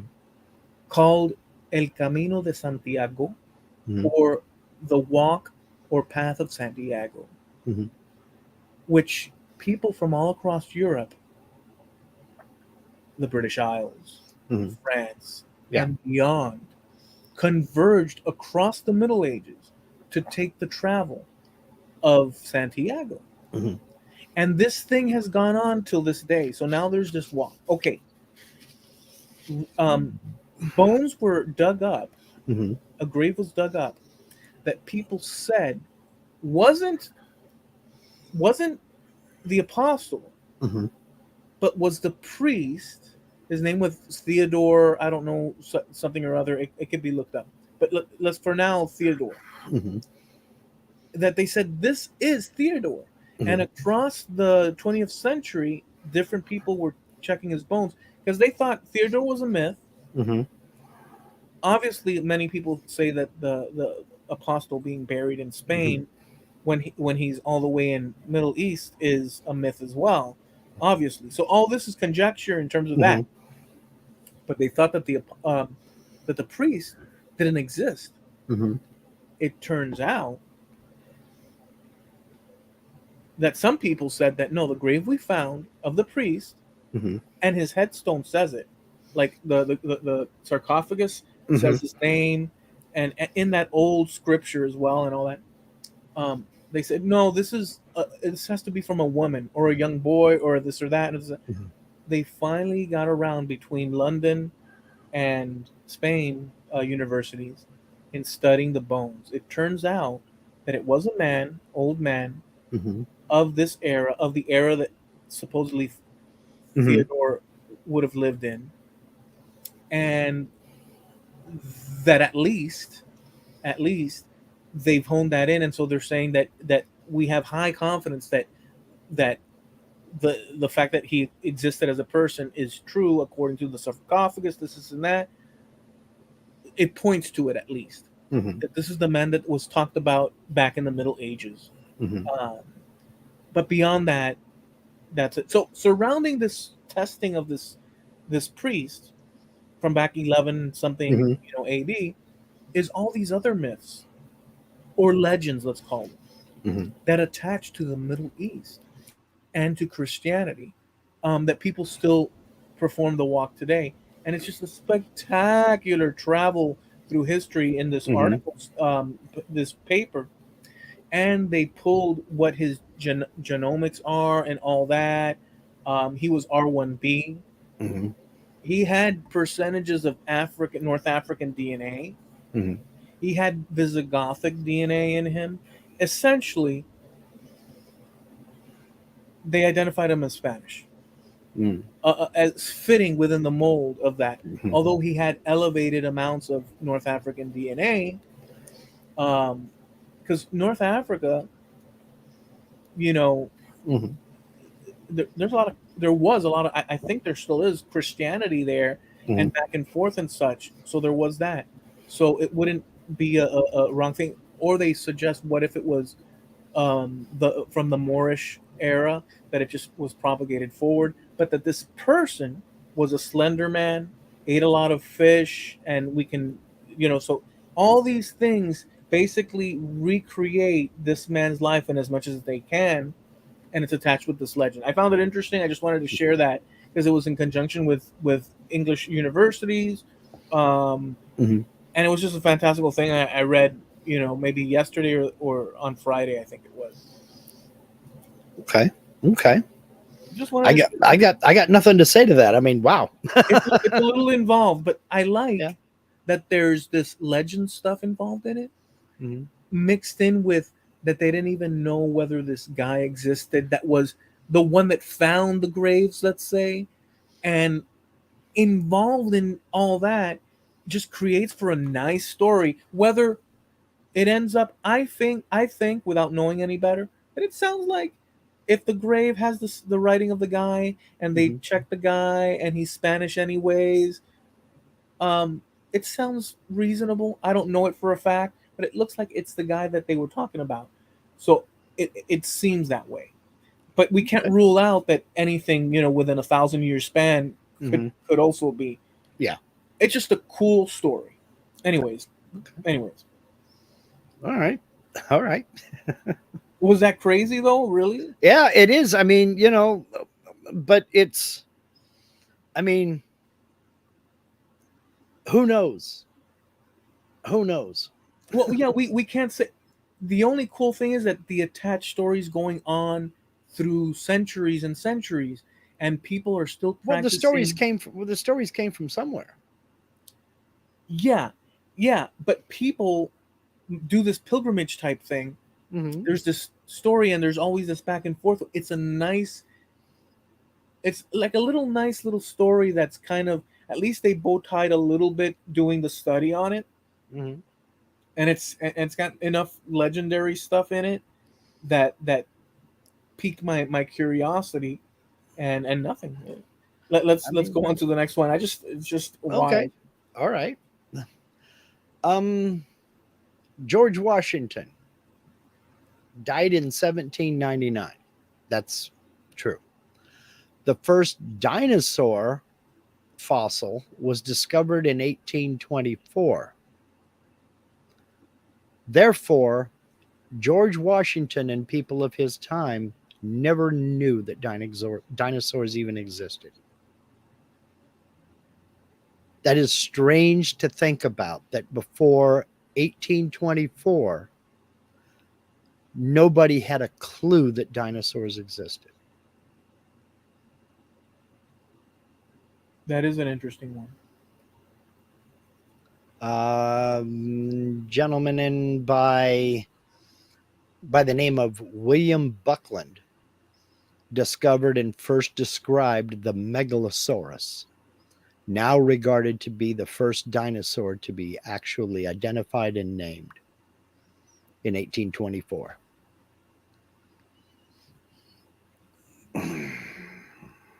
Some of this stuff is just wow. Yeah, they wouldn't have, but they would have had notions of dragons and Oh, they had stories, they had legends. But again, kind of getting back to the story that you were just talking about, the legends of dragons came from somewhere. Somebody had to have found bones, a fossil, and just not known what the hell it was. Or was that all just flights of fancy? Dragons are, there is a representation of dragons in a ton of cultures that never had any contact with each other. So for something to be that widespread, you know, especially with cultures that never had any contact with one another. the Chinese have a lot of dragon Mm-hmm. imagery. But let me ask the thing a question real quick here. Did the Indo-Europeans have dragon imagery?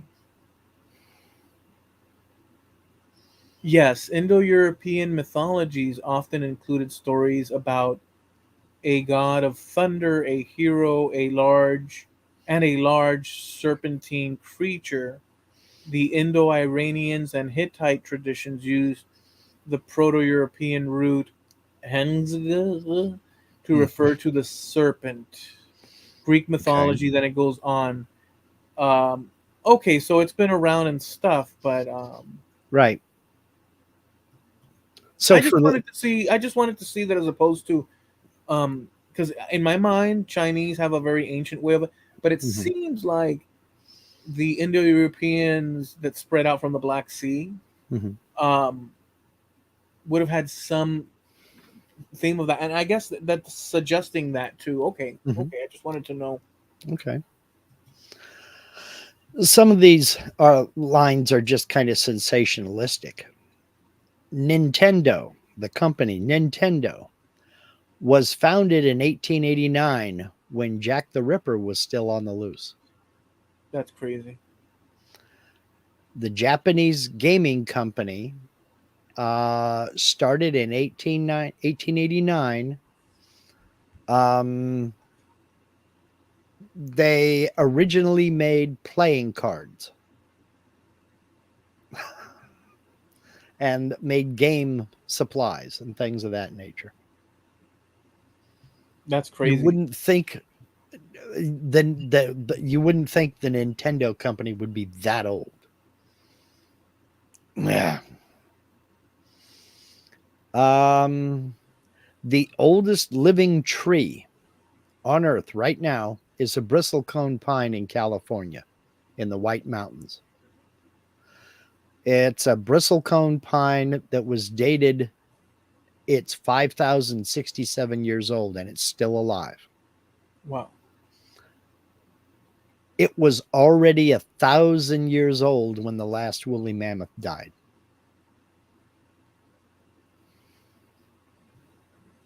Amazing. Some of these are pretty morbid. The first Star Wars movie in 1977 came out the same year as the last execution in France by guillotine. Was it too bloody for their taste? I don't know. The last guillotine, you think of that being in the 1700s and, the French Yeah. Revolution, stuff like that. Nope. May 25th, 1977. Okay. That's pretty savage. Very savage. But it's probably quicker, right? Well, how would we don't know. Well, quicker as opposed to what? It's probably quicker than, I mean, like that electrocution thing.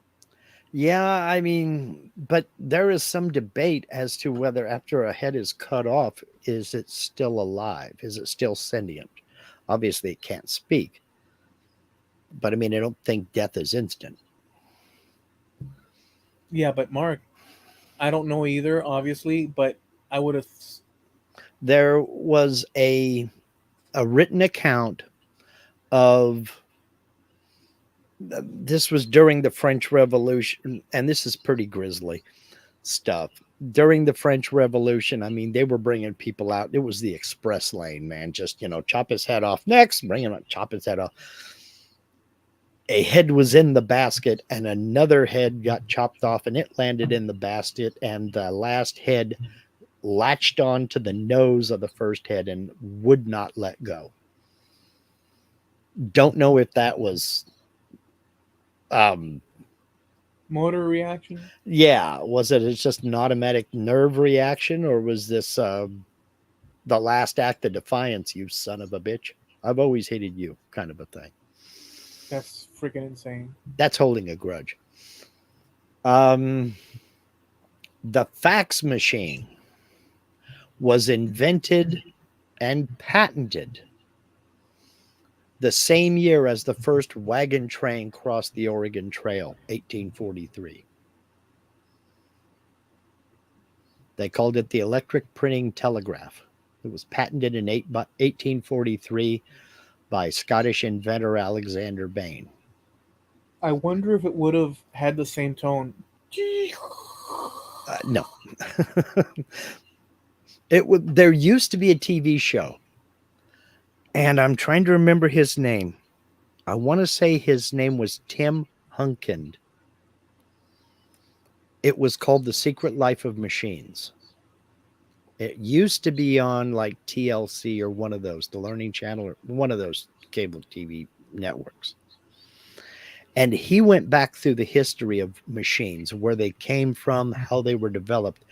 And he talked about the fax machine and how it worked. And basically, it worked like two revolving cylinders. And they had to be in sync, traveling at the same speed. And it was kind of like telegraph in that you sent a pulse through the wire, and that pulse would cause a black dot to appear on paper wrapped around this drum at the receiving end. And that And represented. and it was kind of like a dot matrix printer, or the old 8-bit. You would have a line of dots that started up here and went straight across, and then another line of dots that went straight down, and that would be the letter T. So it was just when that impulse hit, it would make a mark on the receiving end.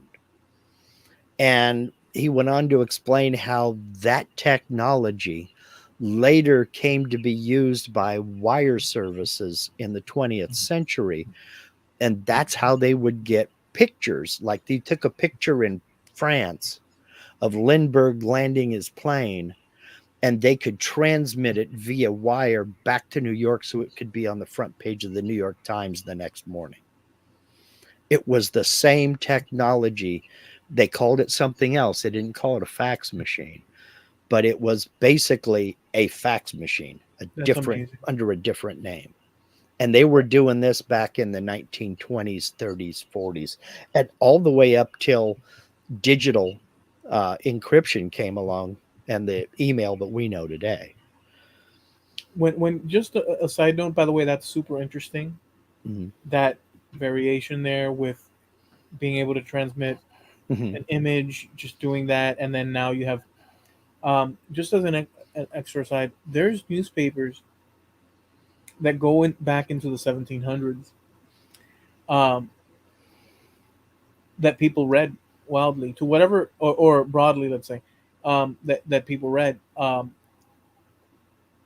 Many of them are American newspapers, Mhm. which I've sat and read at least little pieces and this and that. Just they inform over the same thing that we would have today, but you read some of these things and they have details of the day which are incredible, whether they're talking about Indian raids or whatever the case, to keep people informed of the goings on of the era. It is so amazing I'm just throwing that out as an aside, but just the fact that you can even look at it now, Yeah. and sort of picture that it's a time capsule. Our buddy Al Kilroy's Odessa Woodworking and Maker Shop, he has been over here in the chat. Oh yeah, I remember that series. He found The Secret Life of the Fax Machine remastered over probably on Tim Hunkin's YouTube channel. I will go find it, and if I can find it, I will link it over on our Trampled Underfoot podcast I'd like to watch it. Yeah, Facebook page. It was a fascinating series. A lot of the technology that we consider kind of old and obsolete now, like the fax machine or the rotary dial telephone, a lot of that technology is older than we would ever imagine. What stopped it from propagating and getting done faster than it was the generation of electricity, because most of this was being done on batteries, but they didn't call it a battery back then. They called it an electric pile, and they were actually making a huge battery to make the electricity to operate these things. And that was true with telegraph and everything else. And um, the Pony Express, for instance, ran for, I want to say, about, it wasn't quite 2 years. But from the time they opened the Pony Express to get real important documents from the West Coast back into Missouri, where they could then be taken um, further east by more secure means, by the time that started to mature, they were able to run telegraph lines all the way across the continent, so that they had instant communication from San Francisco or Sacramento or Carson City, Nevada, back all the way back east to New York. So that was how information was propagated quickly. And then in the 1840s, they developed this technology for the fax machine, that they could actually send uh, typewritten messages. It just, wow, it was just blew your mind that they could do that way back then. The only reason it was so slow to grow was the fact that you couldn't just plug something into the wall. You had to be able to build a battery to power the damn thing. which is And not amazing. everybody had that. He did something. Okay, yeah. Linda said that Pony Express lasted 18 months. Yeah, so I knew it wasn't 2 years. But just something simple and stupid like the vacuum cleaner that we take for granted today.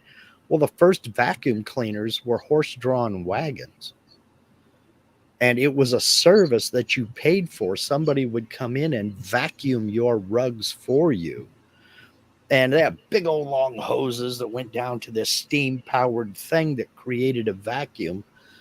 And it was a major event and real expensive to have your rugs vacuumed.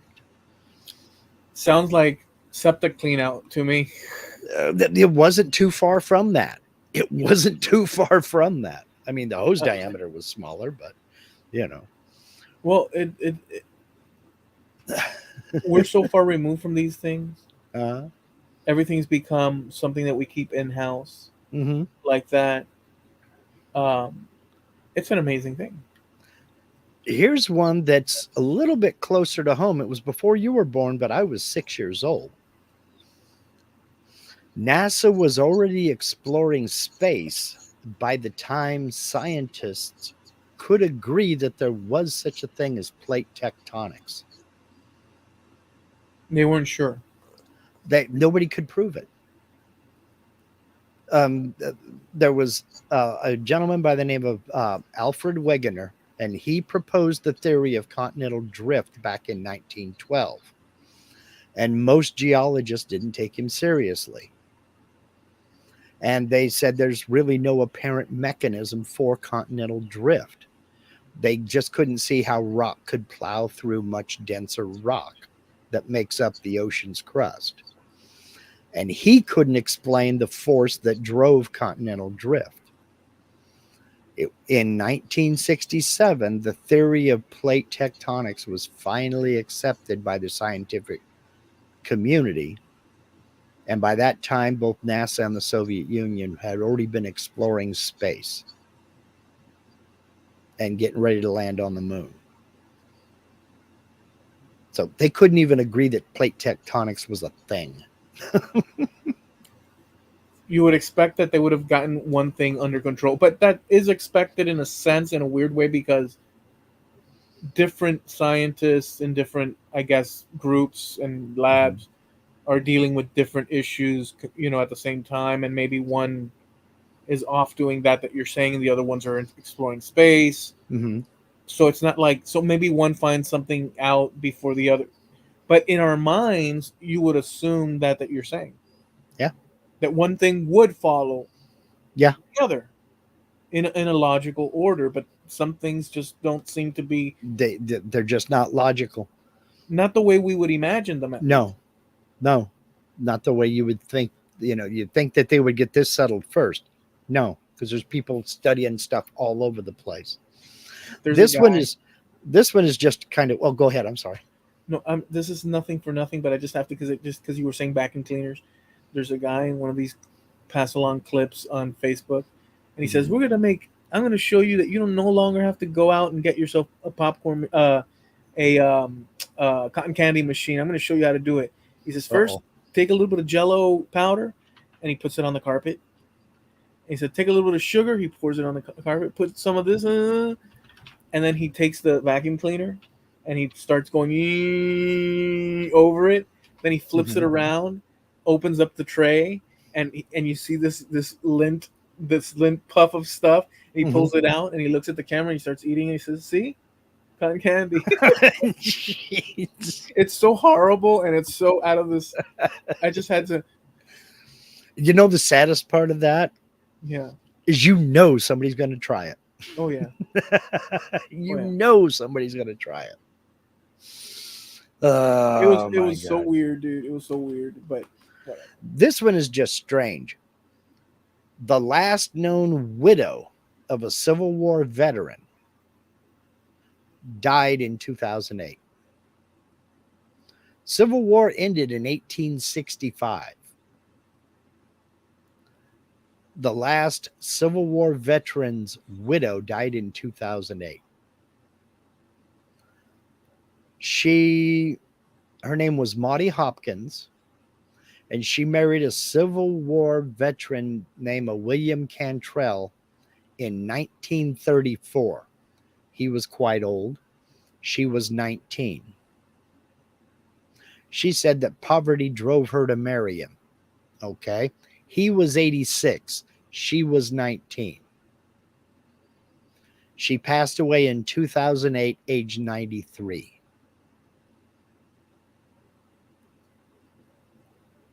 Widow of a Civil War veteran. It's amazing. You would think, just let me say this. Yeah. thinking about that again, and what Mm-hmm. you said about the president, Mm-hmm. in theory, if other vets would have done what you're suggesting or what you Mm-hmm. explained about the president, Mm-hmm. in theory, we should have today. We could have today Mm-hmm. sufficient because with the amount of soldiers that fought, Mm-hmm. we could have easily grandchildren of war vets from the Civil War today. Oh, we do. Remember about the president. I mean, Oh, his wait a two second. sons are still alive. No, yeah. Well, yeah, no, that's what I was saying. But now thinking about it, well, no, wait a second. They would Yeah. have had to be. They would have had to have been in 1860, whatever. What was it? 1862, 1865 is when the Civil War ended. and it started in 1860. What? 61, I want to say. I 61. may be wrong. Well, Okay, I think it's 61. But my point is this. Wait, let me just say. I'm trying to. Let me just say this. A guy fighting in the war in 61, mhm.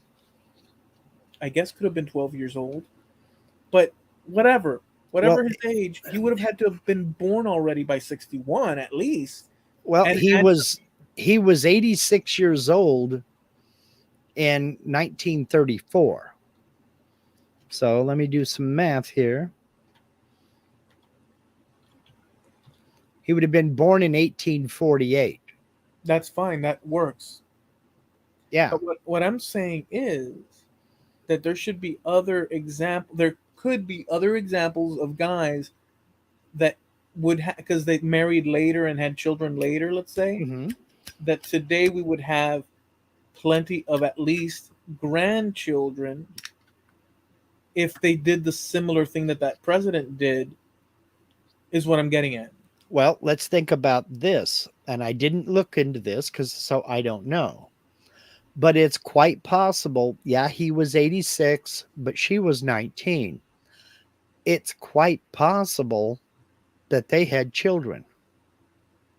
So it's possible that the son or daughter of a Civil War veteran is still alive today and possibly getting a pension. Interesting. Yeah, well, but with the number of Civil War veterans that fought, Yep. I think the last Civil War veteran died in the 1950s and he was over 100 years old. But so then, but that doesn't mean their kids aren't still alive. well, that's what I'm saying. If well, no, let's say, okay, let's just work this out for half a second as a possibility. Let's say you're in the Civil War Mhm. and you're 18 years old Okay.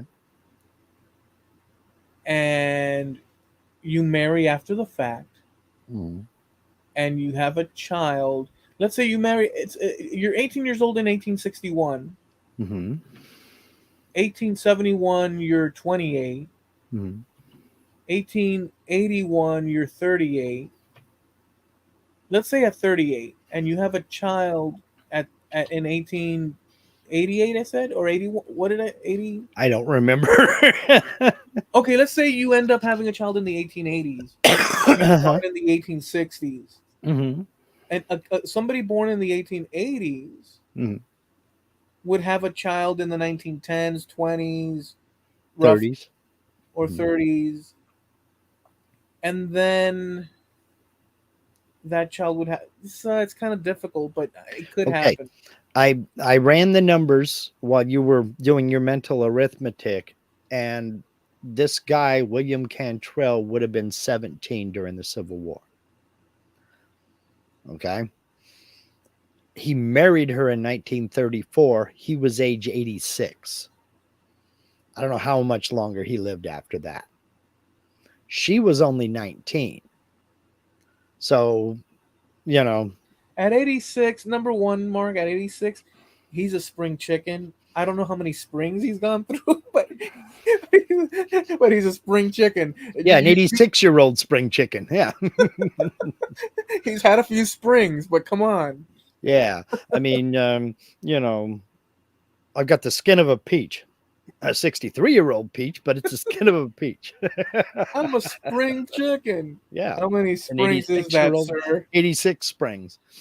So, but yeah, I mean, it's just um, kind of along the lines of what you were saying before. Harvard University did not offer calculus classes for the first 10 years of its existence because calculus hadn't been invented yet. It hadn't been recognized as math yet. It was basically developed by Isaac Newton and Gottfried Wilhelm Leibniz. Elements of it appeared in ancient Greece, ancient and in China and the Middle East, but it wasn't seen as a legitimate form of mathematics. It wasn't recognized until the late 17th century. And Harvard was established in 1636. Let me click on a few responses because there's some. Okay, We know more about space than we do about what's in our oceans. true. Um, do we? There, in other words, are you suggesting there's more unexplored in the oceans than we have about space? Yeah, there's a lot in the ocean we haven't seen yet. We can't get down that far. We can't get down that Space, far. but space is pretty damn big. Yeah, space is extremely big, but relatively speaking, we know more about space than we do about what's in our oceans simply because we can see and we can study space. We can't see and study what's in the ocean. There are we have satellite mapped using radar and um, various other technologies. We have satellite mapped the globe, but we don't know what's down there. Okay. Next one. Geez, now if you only had an item that you could write dates down and do math in front of you. We do, and that's what I did. Oh, and he also said, how can war be called civil? Yeah. Well, it's we're not running around beheading people. Yeah, we're doing it properly with detonation devices. We're doing it civilly. Stop, or I'll say stop again. You How are you supposed to forward march and take over an area know, if you just play, I don't know, under the table footsies or dominoes with your opponent? there's no such thing as a fair fight. You got to put warheads on foreheads before they can. And that's all there is to it. General Patton said it himself. The object of this is not to die for your country. It's to make the other poor son of a bitch die for his. Die for theirs. That's right. All right, here's another one. The oldest known man to father a child was a guy in Australia that had his ninth child when he was 92 years old and 10 months old. 92 years and 10 months old. Yeah. Well, you can be a grandpa and a dad at the same time, especially if you're 92, almost 93. We not even we not, are you talking jive with us now, Jim? Are you jiving with us now? We not even sure how the currents in the ocean interact with each other. We have theories, but we're not really 100% sure yet. And it's just simply because we haven't studied them yet, or the data we're collecting just isn't in yet. Or is he saying it like a 1930s preacher somewhere in the South? We not even. He said, "No, I just can't type." We not sometimes, even sure. sometimes it is the most obvious answer. What we got here is is that a we not sure. is a failure to communicate. That ties in actually with the previous one. I used to like that intro that because that's from a movie, but they took it Guns N' Roses did. I don't know if you're quoting it Hmm. from the video from the No, song. from the movie. You're What quoting it we from the have movie. here is a failure to communicate. That was Strother Martin. Well, but you know what made it popular for my generation? Mm-mm, The Guns N' Roses pulled it, tagged it on the beginning of their song called Civil War, mm-hmm. and they it starts there. It goes, "What we've got here is failure to communicate." And what men, I think he says, and what some men want, they'll get, or something like that. He goes on to explain. Do you remember the quote? Mm-mm. Let me see. Full quote. Oh shit. Oh, sorry, I didn't. What's the saying again? Sorry, I forgot it because I'm trying to do two things. Um, okay. Full quote of what we got here is failure to communicate. Okay, dude. See, you're robbing me of the glory and wonder of me finding it first. Speak. Say it. You've got it. I'm still typing. No, but I'm gonna let you. I'm gonna let you. Go ahead. What? I just found it. It's from Cool Hand Luke. Okay, but say it. I want to hear, I please. haven't found it yet. I'm still looking at links. Oh, you're just giving me a You've freebie. already got it. You're just giving me a freebie. Okay, it says, what we've got here is failure to communicate. Some men just can't, you just can't reach. So you get what we had here last week, which is the way he wants it. Well, he gets it. That quote, just that, Mhm. they tagged it on the beginning of Civil War from Guns N' Roses, Mhm. and then they start the song, and that's how I reference it in my mind. Okay. Well, it's Strother Martin in the movie Cool Hand Luke from 1967. And there's one other line after that. So you get what we had here last week, which is the way he wants it. Well, he gets it. He gets it. And the next line is, and I don't like it any more than you men. So, The song Civil War starts, I think, with a whistling, and then they get into it and whatnot. But it's a great for our generation. It was an attachment, but I never had the curiosity back then mhm. to figure out where that quote came from. It just sounded like, hey, it's part of Guns N' Roses, and we'll take it like that. And there was no further curiosity. We just accepted it as part of the thing. Now, if you've not seen the movie Cool Hand Luke, I've not. it's it. Check it out. Paul Newman flick. Let's see here. The Eiffel Tower was inaugurated in 1889 for the World's Fair. That was the same year that Van Gogh's Starry Night was painted. That sounds like a little bit off in a sense because you don't attach those two things necessarily. No, you don't. Not at all. Here's one that your cousins might know something about if they were alive. Yeah, they probably were alive during this time. Um, Spain was still a fascist dictatorship in 1975 under General Francisco Franco. Hmm. That's the same year Microsoft was founded. Well, yeah, my grandfather visited in Mm-hmm. '74, a year before I was born. Yeah.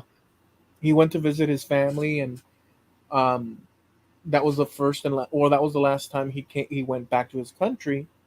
Then I was born. They were already expecting me, apparently, so everybody took little trips and whatnot. I guess it was a celebration, and it was the time to do it. And then they came back, and I was born. Um, but it was a dictatorship. Yeah, Yeah. I mean, it wasn't full throttle at that time. Full throttle was in the early years. Yeah. Well, that was 1975. So, yeah. And this is the last one here. The artist Pablo Picasso died in 1973, the same year Pink Floyd's Dark Side of the Moon was released. Amazing. He lived in France for a long time. Yep. Yep. He lived in France for a while. Oh, Go ahead. that wasn't the last one. This one is just a little bit ironic. You were talking about Picasso. Go ahead. No, no, that's it. That he spent a lot of time in France. Okay, this one is just a little bit of irony here. I wasn't even going to talk about it, but I decided I better. Abraham Lincoln was assassinated on April 15th, 1865, just a few months before the Secret Service was founded. Yeah, And in fact, the legislation to create the Secret Service it was was based on Lincoln's desk the night he was shot. Oh, I thought it was based on it. Wow. No, the legislation, he was to sign it. It was on his desk. If the Congress had gotten it done, say a month earlier, or a few weeks earlier, or a few days earlier, the Secret Service may have been there to protect him.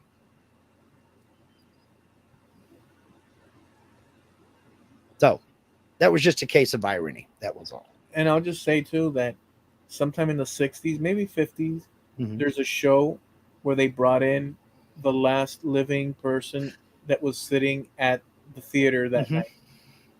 And Yeah, he was a little kid. he was a kid at the time, and I can't remember his name. That was in this article somewhere. Now, it was in another article that I was reading about it, But have because you I went down this rabbit hole looking for more. but have you Um, seen the TV show? I saw a clip of it. I want to say on YouTube. It may have been somewhere else, but I have seen a clip of it. Well, he was old then, but he Mhm. explains what he Right. saw. That's an amazing thing, dude. Yeah. Yeah. I mean, because we're talking about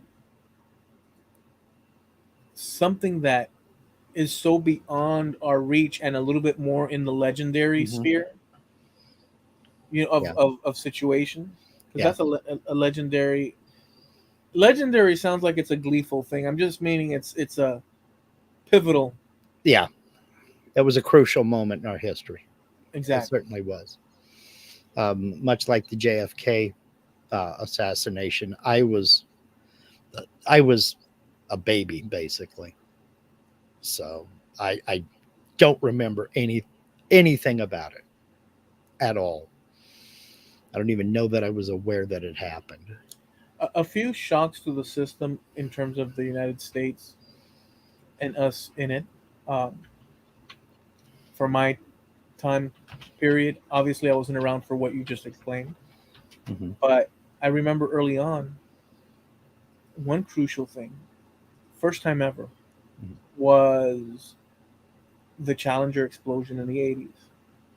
Okay, That may not sound like a big thing. it was a big thing. No, I'm not saying too, but like people might, in retrospect, Hmm. I don't know one way or the other, but we were in school watching it on the TV Hmm. in class. They turned off the TV. The whole school, faculty, this, that, and the other, Hmm. and they literally said, "All right, everyone, you're all going home." Hmm. We went outside, and I walked. When I get home, Hmm. we left early. Yeah, We weren't in. I forget at what time of day it was. Wait, let me see. I was at work. It was early What in the hour day. was the Challenger explosion? It was early in the day. I was at work. It was 11:39. Okay, so it was January the 28th, 1986 at 11:39. Okay, so here's the thing. Just to finish this up, we left for home, and for Hmm. some reason I don't understand how. I walked home, and my parents were there already. My father was watching it on his Hmm. TV in his office, Hmm. and he let me watch. But when we were in school, they turned it off. Yeah, they don't want to be the ones to. Yeah, I get it. and it was very weird for me. You know what I'm saying? Like I surreal. do. I So do. it's a little bit of a shock to the system. Hmm. That was a shock. Then It the second, was go it was ahead. surreal for all of us too. I was at work and I heard it on the radio. Worked at a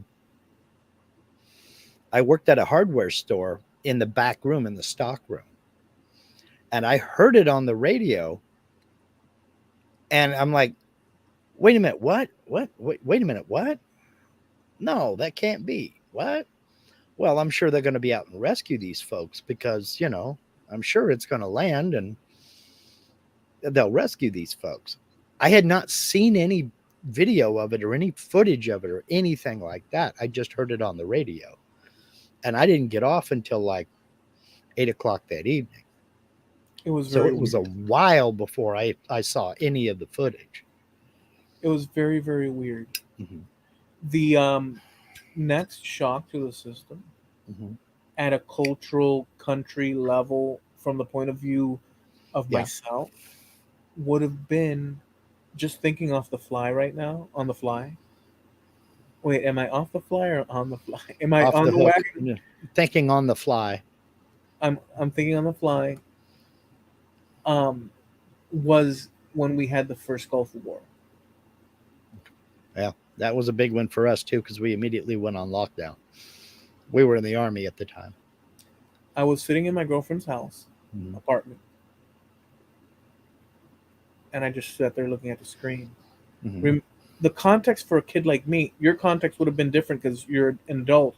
Hmm. I'm in school, high school at the time, and the context for me is I'm watching on. Remember, a decade growing up with all these dystopian Hmm. Commando, Rambo, and we're tough cookies, Hmm.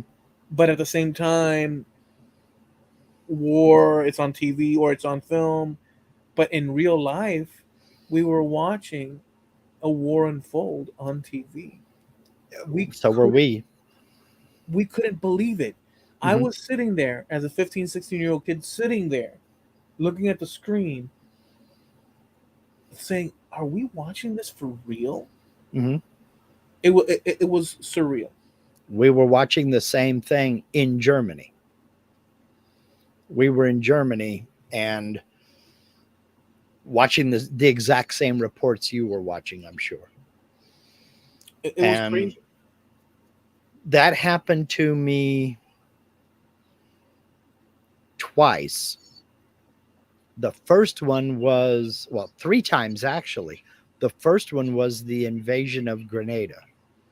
I was in the army and we got alerted and called in. I was stationed at Fort Ord, California. We went into our orderly room, and I mean, immediately we were drawing gas masks and we got our weapons and bayonets and all this other stuff. And then we sat. And we sat for about 2.5 hours. Nobody knew what the hell was going on. Finally, the commander was able to come out and tell us, turn in the weapons and put everything away, secure it, and then I'll brief everybody. So everything got put away. And that's when we finally all settled down. They said that, elements of the 82nd Airborne and this, that, and the other invaded Grenada and did this, that, and the other and got a bunch of people out and split. We were put on alert because we didn't know. We were a light infantry division. We got put on alert because if Cuba would have gotten involved, we were the ready reactionary force that was going to head there to go up against the Cubans. We didn't know that at the time, and we would have been briefed, but we just had to sit there and wait. Nobody knew what the hell was going on. There Yeah. was no cable TV, none of that stuff, at least not at Fort Ord, there wasn't. When the Gulf War kicked off, we were also alerted. And we watched that basically on television. Nobody knew what was going on. But wasn't it weird to It see was. a play by? Okay, it's not as play by play as we have now, because now it's an extreme case of play, moment to moment. Hmm. But for the time back then, Hmm. we were receiving stuff like right there and then, Yeah, roughly. I know. And it's the first time we had seen that as well. Yeah, Now, we did get alerted and called in when they went to Panama and Noriega holed up in the embassy there. I think it was a Colombian embassy. Maybe I'm wrong. Might have been Nicaragua. One of the Panama, anyway. Panama. In Panama, yeah. And in fact, we have a friend who was on that mission. We watched that on TV, but we were on alert. We were confined to this one room, watching it on CNN. And then we basically watched the CNN feed on Armed Forces radio and television service when we were stationed over in Germany when the Gulf War kicked off. And for the first 3 days, nobody knew what we were doing at all. Surreal.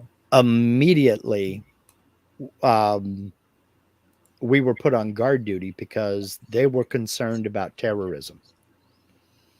And I spent my whole military career during the first Gulf War, Desert Storm, Desert Shield, and Desert Storm was I was 12 hours on, 12 hours off guarding housing areas because they were concerned about terrorist threats against the civilians, the families.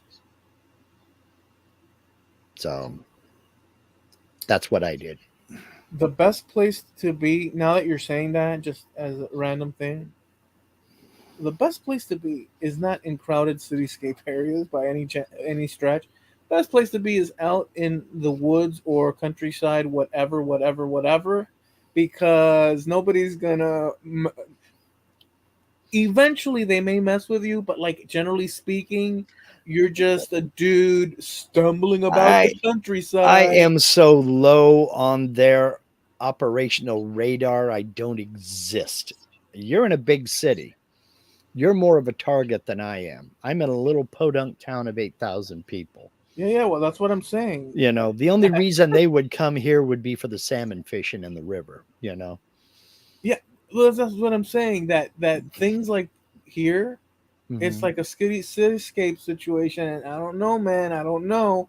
But okay, but let me just say the third and last one I'll say that at that countrywide level Hmm. is the obvious one, and that's 9/11. Yeah. Yeah. That is Well, that that. was mid morning to you guys. That was pretty early for us here on the West Coast.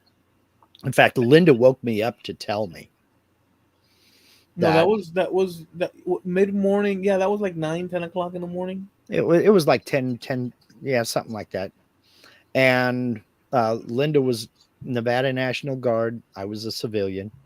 She woke me up and told me that an airplane had crashed into the first tower. And I'm like, wow, that happened back in the 30s or 40s rather. A uh, an airplane crashed into the Empire State Building. Oh man, that's rough. That's rough. Yeah, but And this I was. was up and sitting watching TV when the second plane hit. I saw it coming in. I'm like, holy hell, what's going on? It's the first time I ever saw a reporter lose it. I mean, lose his professionalism. He didn't lose his cool, but I'll never forget it was Peter Jennings, and they had the cameras on, and they were talking. He was talking with somebody about trying to evacuate people and this, that, and the other. And all of a sudden, the second plane come in and hit the second building. And he's like, wait a minute. What are we seeing here? What are we seeing here? And that's what it was. That second plane hitting. It just right there live on television. In my opinion, at least from my perspective, it sounds reasonable. Even though there's been loss of innocence, Mm-hmm. spiritually speaking, if we can say that, countrywide, Mm-hmm. that to me was a point because I don't know that at that level we had ever been attacked ever before. I don't know. Now I know um, that there is things like when the British or from Canada came and attacked the White House and such, and I know that. So I know that there's, but that's different. We're talking about within our Yeah, that was lifetimes. history. Yeah. Yeah, we're talking about within our lifetime something so extreme Hmm. that I think that it paradigm shifted things, Hmm. in key little ways about our innocence towards how things work in just a slight way that's noticeable. Hmm. Because we lived in a different paradigm before that. Yeah. America was, I want to say, innocent. Even though Hmm. we were in the 2000s, there was an innocence about Well, the there folks. was some innocence, there was some naivete, Yeah, we can say that. in We can use that. and in that people didn't think that anything like that would happen. Well, exactly. You know, Inconceivable. I didn't think it's possible. you know. The assassination of Bobby Kennedy, I was 7 years old. I remember my mother and father talking about it, but I was seven. I didn't know what they were talking. I didn't know who Bobby Kennedy was or anything like that. I was two when JFK was assassinated.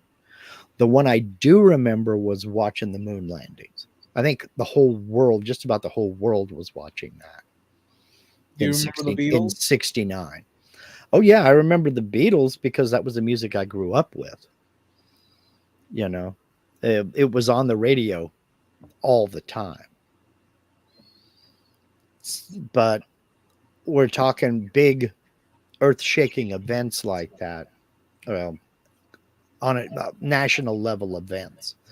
Yeah, Um, those are events. Those are and then, I mean,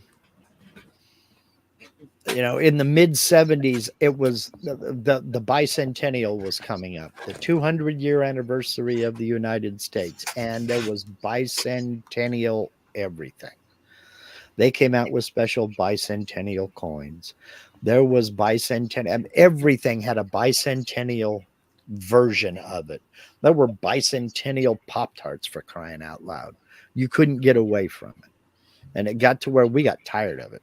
but now that you say that, my Mhm. first views of life was a lot of those red, white, and blue ornamental things. Mhm. Anywhere I go, I mean, you have to understand how if obviously I was too small and it lasted a year or Mhm. whatever, but I was a year old. Mhm. Yeah. There's a spirit attached to that. Yeah. Go ahead. Ford had bicentennial car trim. Yeah, it was. Yeah. There's a spirit attached to that. So Mhm. some of my first impressions, let's say, Mhm. um, views had included this sense, and it Mhm. only got enforced in the 80s. It Yeah. really did. That notion of country Mhm. got enforced in the 80s. I can't tell you what a disappointment the 2000s has been. I can't Well, sit here and tell you how the- disappointed. go back and think of the music that came out. Well, there was the Iran hostage crisis, and when that ended, when Ronald Reagan took over, and this is one thing, it's an unpopular opinion. Jimmy Carter gets full credit for the hostage release. Jimmy Yeah, Carter does. Jimmy Carter does.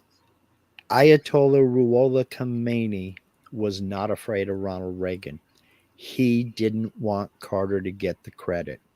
He Carter had negotiated the release, and Khomeini made those aircraft stay on the ground until Reagan was inaugurated. Then he released those aircraft. He did not want to hand Carter that victory. He didn't want him to have it. Carter gets all the credit for getting those hostages released, Is not that Ronald Reagan. And it was later during one of the inaugural balls that Reagan came out and he made the announcement that the hostages had been released. but wait a second. And The he never took credit for it. He never took credit for their release. It just happened under his presidency by a few hours. so is that because my understanding of it was the different one, that it's not until Reagan and his, you don't want to mess with him, cowboy guy, that people decided, well, time to let the gates open. That's kind of the impression that I had about this. And that's how some news sources portrayed it. But Remember, I was a kid. I yeah, wouldn't have known that's at the how time. some news sources portrayed it. But they were already in the planes and the planes were ready to take off. He just didn't want to And give him the big. he did not want to give Carter that W in his column. He purposely waited until Reagan was inaugurated. Then he released the planes. Well, that's an interesting. I would not have thought of it if you wouldn't have brought that up, unless I Yeah. ran into it at some point. But Yeah. Al jumped in. Yep. I remember that. I remember it as they did not want Carter to get credit for the release. Yeah. yeah, Yeah. But you were talking about that patriotic spirit kind of a thing. yeah, It was a part of that when Reagan came in. I mean, you had Charlie Daniels writing music about never did think it ever happen again in America, things like that. There was a little bit of a pride kind of a thing going on. And that went to about the mid 80s and then it slowly died away, you know. I mean, I guess you could say, but I'm telling you, what I experience when you have a roster of movies coming out cyclically every year, every month across the year, and award shows and music videos, and you're watching Rambo Part One, Part Two, you're watching Rocky Part One, Part Two, you and the theme and the theme and you're a little kid and Mhm. rockets and explosions and teenagers out in the Yeah, woods they, defending America, and it just compounds and compounds. Imagine what that does to a 1980s kid. Your yeah, mind, it's psychologically and which well, emotionally, it anchors a certain understanding. And there's kids today, or my generational, Harju's the same age or he's a little bit older than me, just to differentiate that point, because that's a very important point to signal out. He's way older than me by a year. But people of that generation, it still matters. It still matters. People older. I'm glad he's not here to hear, because he can't attack me. He can't attack me. People of that, we'll fix it in post. We'll fix it in post. People of that time period mhm, experience a certain Americana mhm. that I Oh, keep harping on. I do keep harping on it, but I feel that it was a special time, and I would say that, but I'm sorry. I am truly biased to the growing ups that I had with all that stuff in combination, good or bad. well, that was about the time that the action adventure movies started hitting. It's like you're talking about. You had Stallone, you had Rambo. I mean, Machine gun, you know, it's like yeah, and it just kept building up. Die Hard and all the rest of them. You know, you had all kinds of dude, Schwarzenegger and video games teaching kids how to shoot proper targets with mhm. duck hunts and such and this and that.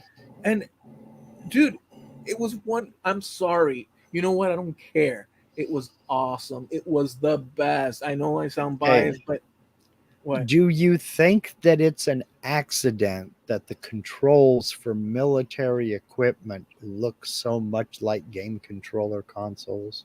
Do they? Yep. Dun, dun, dun, dun, dun, dun, Millions of dun, kids dun, are dun. self training how to operate military equipment. They're self training how to operate military equipment. Yeah, I mean, that's what we grew up on. And so, what are you gonna do? I mean, well, it's kind of like, wait, just to start heading home Yeah, we slightly. gotta. Mhm, But let me just say that there's a there's a, if you ever watched part three of Back to the Future, mhm. where he goes into the Old West, there's a Never part saw where that one. Yeah, but go ahead. you didn't see. I didn't see part three. No, part two kind of turned me off of the whole franchise. Okay, Part one was good. Part two was meh. part one was the best in a Hmm. sense, but whatever. But just let me mention this: they go to the Old West, Hmm. right? And then at one point they're in this little festival, and in the festival it's like a hoedown type Hmm. thing, and there's this little setup with a little tent, Hmm. and there's one of those. guns, and you Mm-hmm. get to shoot at the metal um, targets, and they Mm-hmm. go bing, and then little ducks Yeah. bing and stuff. But it's old schooly. Mm-hmm. And the guy looks at Marty McFly, which is what's his name, the protagonist, Yeah. the Michael protagonist, J. Fox. Yeah. Michael J. Fox, and he says, "Come on over here, son. Show us how you can shoot. Come on, even a kid can do it. Come over here." And they're doing that whole thing, and he's like, and then he decides to. So he takes the gun and he shoots one off, but it goes off to the side. And the guy says, "Oh, son, you'll never make a marksman at all. That's okay. We're not all meant to." He says, "Can I try again?" And he says, "Go ahead." And he goes, "Bing, bang, boom, bing, bang, boom." He got them Mm-hmm. all like that. And then he says, "Sir, son, where'd you learn how to shoot like that?" And he turned around and said something like, "Duck Hunt," the video game Duck Hunt Mm-hmm. or something like that. And he didn't get the reference, but it was like a little wink Mm-hmm. at the audience right there and stuff. Yeah. And so that's kind of like what you're hinting at, Mm. that we're being trained since we're kids Yep. to do the deed. Yep. I mean, think about it. The military doesn't have to train you how to use that controller because you've already trained yourself to use it. That's why you've got 19-year-old kids flying drones. They've been training. They've been doing it themselves as a hobby for 10, 15 years. Yeah, You know, they're self training. they're self-training. Exactly. So what you're saying, unlike many parents of the 1980s, not my parents were fine with it, but Mhm. you're saying that we should have continued excessively with our video gaming because it was beneficial at a What do you countrywide mean should have? You've been doing it yourself. You don't. There ain't no should have needed. They're level. Yeah, doing it themselves. yeah. There ain't Well, no should have needed. some people were on about they're it's gonna create a hole in your brain and zap your whole existence. They said that about rock and roll. They said that about, well, I agree. They said it about disco too. I agree with that. It would They said rot it your about brain. comic books, by the They way. said it about all kinds of stuff. Everything that young people enjoyed, they said was going to rot your brain. All the good Everything stuff. from television and cartoons to the music we listen to. Why is it that everything that's good, like not good, let's everything that's like awesome is bad for you? I have two theories. One is some people just can't stand to see other people have a good time. The other is, I think a lot of it is jealousy that we didn't have this available to us. There wasn't something like this for us when we were your age, and we resent it. But We got either way, it's just a lot of leave them alone and let them be kids. Yeah. Well, we get look, we got all the good stuff of the 20th century for the most part, and we've got some cool stuff from the 21st. We can't complain, more or less, No. because And if even if we did, nobody'd listen. that's true. And you know what though? But isn't it great that I'm talking to Oregon right now. Oregon's talking to Florida, and we have Canada and Texas and I don't know where Frankie's living, Mississippi and I mean Mississippi, Ohio and yeah, we're living the Jetsons. dude. Yes, we are. Time to land the plane, George. All right. Dun, dun, dun, dun. All right, guys. Well, we hope you enjoyed it. This is the Trampled Underfoot podcast show, and your hosts, Mark Lindsay on the West, Eloy on the East, and we go live every Tuesday, 9:30 Eastern, 6:30 Pacific Coast time here on YouTube, Trampled Underfoot podcast. On YouTube, we have a website, trampledunderfootpodcast.com, and a Facebook page you can check out as well. And we're sponsored by. Harneal Media. I was able to get to it No, I was following this your. time. No, for the first time, I was following your instructions. I didn't pick up on it, but that you were lining things up for me so that I can say it at the moment. And it's now that I finally freaking after years, Mark. Episode 295. I call that the little man with the hammer. Some people call it the light bulb moment. I call it the little man with a hammer, where you see the person's head go dunk. Oh, I get it. Mark, You know. seriously though, seriously, dude, seriously, I just now put together because you're busy and all sorts of stuff. That every time you shut, I should focus on that because it matches with what you're showing, and then that would make it easier for. I totally. This is the first. Continue, dude. I'm sorry. Go ahead. One small victory at a time. All right. We're sponsored by Harneal Media, your web solution. Look, I'm going to keep preaching the gospel of Harneal Media because I truly believe it. And I hope I can get an amen out of you. Get over to harnealmedia.com. There's a link in everything on this channel, and it's that way for a reason. You want a website? You need a website. Get over there, click on that contact us link, and have a chat with Steve, because that's who you're going to talk to when you deal with Harneal Media. You deal with Steve. Very competitively priced. He'll set up your e-store. He'll set up your web commerce site. He'll hook you up with a company that a print on demand service that will take care of the merch for you. I mean, you can't go wrong. Do yourself a favor. Get over to harnealmedia.com. That's HARNEAL media.com, sponsor of Trampled Underfoot podcast.com. Excellent. Well, guys, we hope you enjoyed this episode. Nothing. Enjoy the rest of your week, and I think Mark might link some video that Yeah. he's talked about. I found the Secret Life of the Fax Machine remastered. I'm going to post it over on the Trampled Underfoot podcast Facebook page as soon as we're done here. Right. So enjoy the rest of your week. Be safe with the things that you do. We encourage, not that you need to listen to us, but we hope that you are safe and enjoy yourselves. We'll catch you next week. And nothing. Have a good one. Thanks for hanging out. See ya. Please.